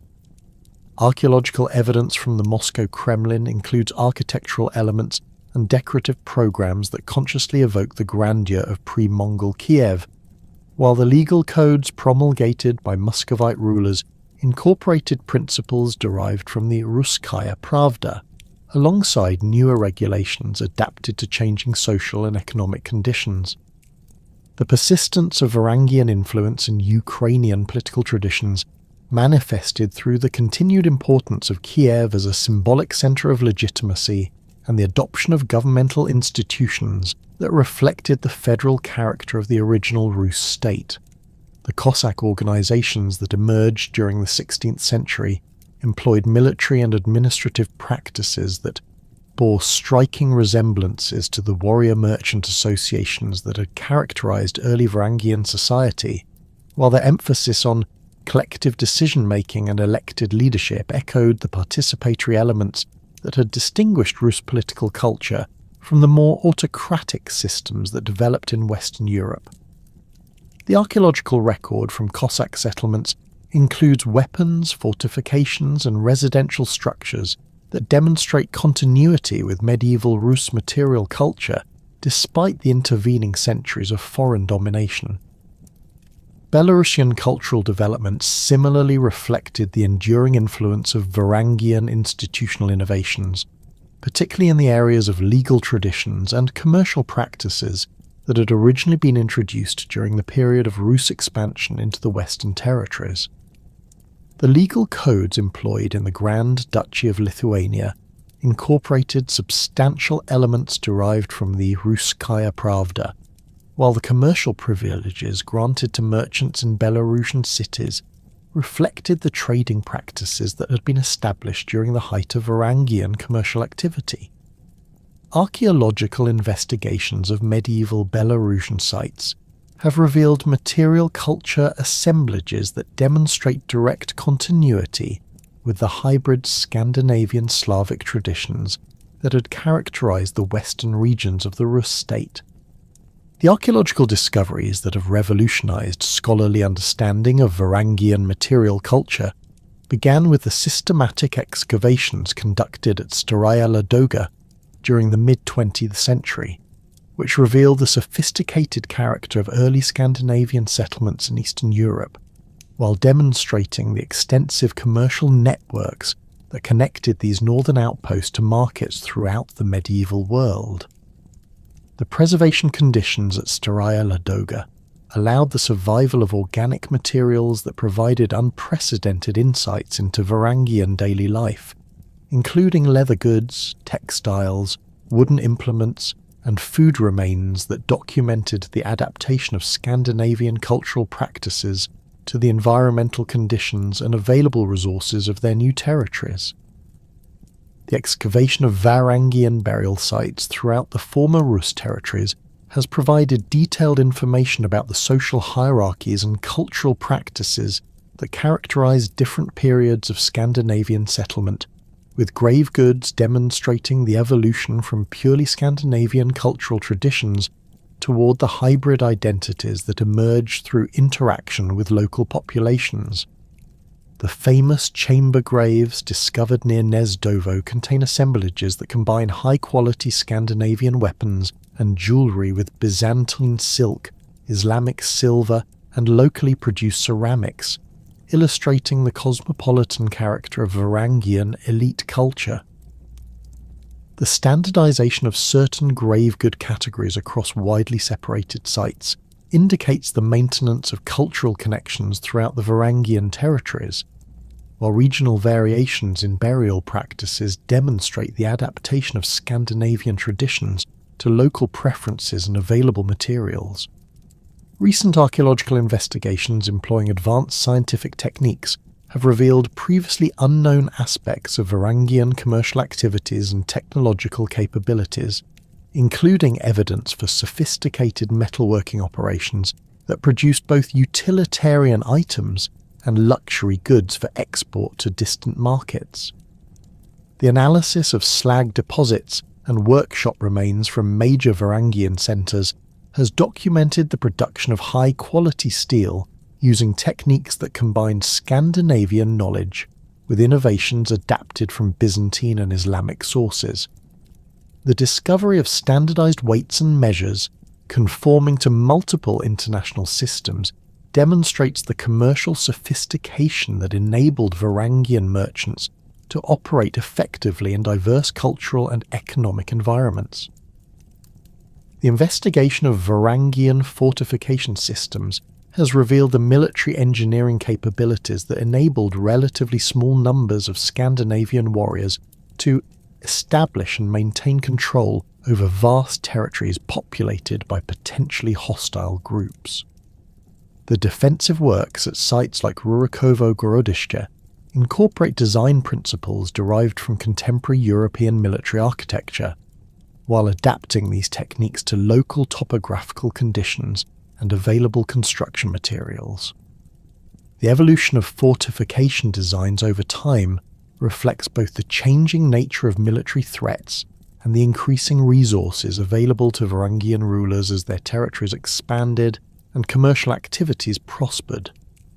Underwater archaeology in the Baltic and Black Sea regions has provided evidence for the sophisticated shipbuilding technologies that enabled Varangian expansion along the river systems of Eastern Europe, with vessel remains demonstrating the modifications necessary for navigating the diverse water conditions encountered during long-distance trading expeditions. The discovery of ship burials containing vessels specifically designed for river navigation has confirmed the importance of maritime technology for Varangian success, while revealing the ceremonial significance that these societies attach to their seafaring traditions.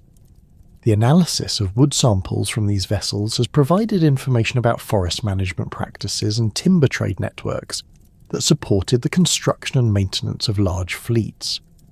The role of Varangians in connecting Northern Europe to Byzantium, the Islamic world, and Central Asia becomes most apparent through the analysis of trade goods and monetary systems that link these diverse regions within integrated commercial networks spanning thousands of miles.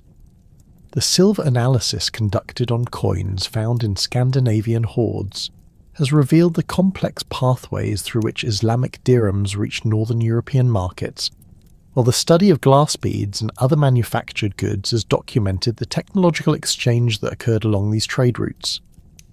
The Varangian commercial system created unprecedented opportunities for cultural interaction between societies that had previously maintained minimal contact, facilitating the transmission of artistic styles, technological innovations, and religious concepts across vast geographical distances. The monetary systems that developed within Varangian territories reflected the international character of their commercial activities, while adapting to the practical requirements of conducting business across diverse cultural and political boundaries.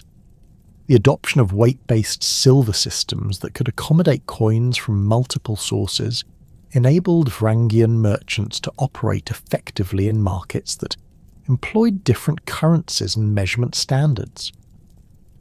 Archaeological evidence for the cutting and testing of silver coins demonstrates the sophisticated evaluation techniques that ensured the reliability of commercial transactions despite the diversity of monetary systems involved in long-distance trade. The transmission of technological innovations along Varangian trade routes included not only the obvious categories of weapons and luxury goods, but also agricultural techniques, craft production methods, and architectural principles that enhance the economic capabilities of societies throughout the network. The introduction of improved ploughing techniques and crop varieties increased agricultural productivity in regions that had previously supported only subsistence farming, while the dissemination of metalworking knowledge enabled local populations to produce higher quality tools and weapons. The archaeological record documents the gradual spread of these innovations across the territories connected by Varangian commercial activities, demonstrating the transformative impact of sustained cultural contact. The religious and intellectual exchanges facilitated by Varangian commercial networks contributed to the development of more sophisticated cultural institutions throughout northern and eastern Europe, as the interaction between different traditions stimulated innovations in art, literature, and religious practice. The transmission of Byzantine religious concepts and artistic styles through Varangian territories influenced the development of distinctive regional traditions that combined elements from multiple sources while expressing local cultural values and aesthetic preferences. The archaeological evidence for the construction of hybrid religious buildings and the production of syncretic artistic works demonstrates the creative potential that emerged from sustained cultural interaction. Modern scholarly debates about Varangian influence have evolved significantly since the 18th century controversies between Normanist and anti-Normanist historians, with contemporary research employing interdisciplinary approaches that combine archaeological evidence, linguistic analysis, genetic studies, and comparative historical investigation to develop more nuanced understandings of the complex processes involved in early medieval cultural interaction. The application of DNA analysis to human remains from Varangian period sites has provided direct evidence for the demographic composition of early Rus society, while confirming the presence of Scandinavian populations alongside indigenous groups. These studies have revealed the gradual genetic mixing that occurred over several generations, supporting historical accounts of intermarriage and cultural integration while documenting the biological foundations of the hybrid societies that emerged from a Varangian expansion. Linguistic research has contributed to scholarly understanding of Varangian influence, through detailed analysis of the loanwords and structural changes that occurred in Slavic languages during the period of Scandinavian political dominance. The identification of Old Norse administrative and military terminology within early Slavic legal documents provides evidence for the institutional innovations that Varangian rulers introduced, while the analysis of place names throughout the former Rus territories documents the geographical extent of Scandinavian settlement and influence. The survival of Scandinavian linguistic elements in modern Russian, Ukrainian, and Belarusian languages demonstrates the deep cultural impact of the Varangian period, despite the subsequent centuries of political and social change. The comparative study of medieval European political development has placed Varangian achievements within broader contexts that highlight both their unique characteristics and their similarities to contemporary developments in other regions. The Varangian creation of territorial states through the integration of diverse ethnic groups under unified political authority paralleled similar processes occurring in Western Europe, while their emphasis on commercial activities and urban development anticipated the economic transformations that would characterize the later medieval period. The institutional innovations developed within Varangian territories, particularly in the areas of legal codification and administrative organization, influenced political development throughout Eastern Europe while providing models for governmental practices that would persist for centuries. Recent archaeological discoveries continue to expand scholarly understanding of Varangian material culture and its relationship to broader patterns of medieval European development, with new excavations revealing previously unknown aspects of Scandinavian settlement patterns, economic activities, and cultural practices. The investigation of rural settlements has provided insights into the agricultural foundations that supported Varangian urban centres, while the analysis of craft production sites has documented the technological capabilities that enabled the manufacture of goods for both local consumption and long-distance trade. These discoveries have confirmed the sophisticated character of Varangian society, while revealing the extent to which Scandinavian settlers adapted their traditional practices to the environmental and cultural conditions they encountered in Eastern Europe. The ongoing significance of Varangian historical legacy extends beyond academic historical research to encompass contemporary political and cultural debates about national identity, historical continuity, and the relationships between different ethnic and cultural groups within modern Eastern European societies. The Rurikid dynasty's role as the founding political institution of the medieval Rus state continues to influence discussions about the historical foundations of Russian, Ukrainian, and Belarusian national identities, while archaeological evidence for Varangian cultural achievements provides material for contemporary cultural expressions that seek to connect modern populations with their medieval ancestors. The preservation and interpretation of Varangian archaeological sites has become an important aspect of cultural heritage management in the regions that were formerly part of the Rus state, with museums and historical parks providing public access to the material remains of this crucial period in Eastern European development. The reconstruction of Varangian settlements and the display of archaeological artifacts enable contemporary audiences to appreciate the sophistication of medieval Scandinavian culture, while understanding the complex processes of cultural interaction that shaped the development of modern Eastern European societies. The scholarly consensus that has emerged from decades of interdisciplinary research recognizes the Varangian period as a crucial formative stage in Eastern European development, during which the interaction between Scandinavian, Slavic, and other cultural traditions created the institutional foundations and cultural identities that would influence the region's subsequent historical trajectory. The Varangian achievement in creating stable political institutions capable of governing diverse populations across vast territories established precedents for state building that would be emulated by later rulers, while their commercial innovations created economic networks that connected Eastern Europe to the broader medieval world system. The transformation of Varangian warrior merchants into the founders of lasting political dynasties and cultural traditions represents one of medieval Europe's most remarkable examples of successful cultural adaptation and institutional innovation. Their legacy survived the political catastrophes that destroyed their immediate governmental structures, persisting through centuries of foreign domination to influence the eventual emergence of modern Eastern European nations.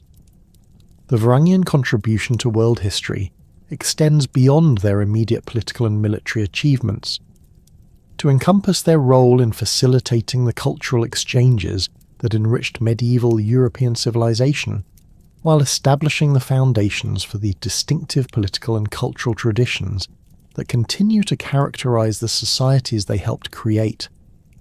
The enduring significance of their historical legacy demonstrates the transformative potential of sustained cultural interaction and the lasting impact that relatively small groups of determined individuals can achieve when they successfully adapt their traditions to new environments while remaining open to learning from the societies they encounter.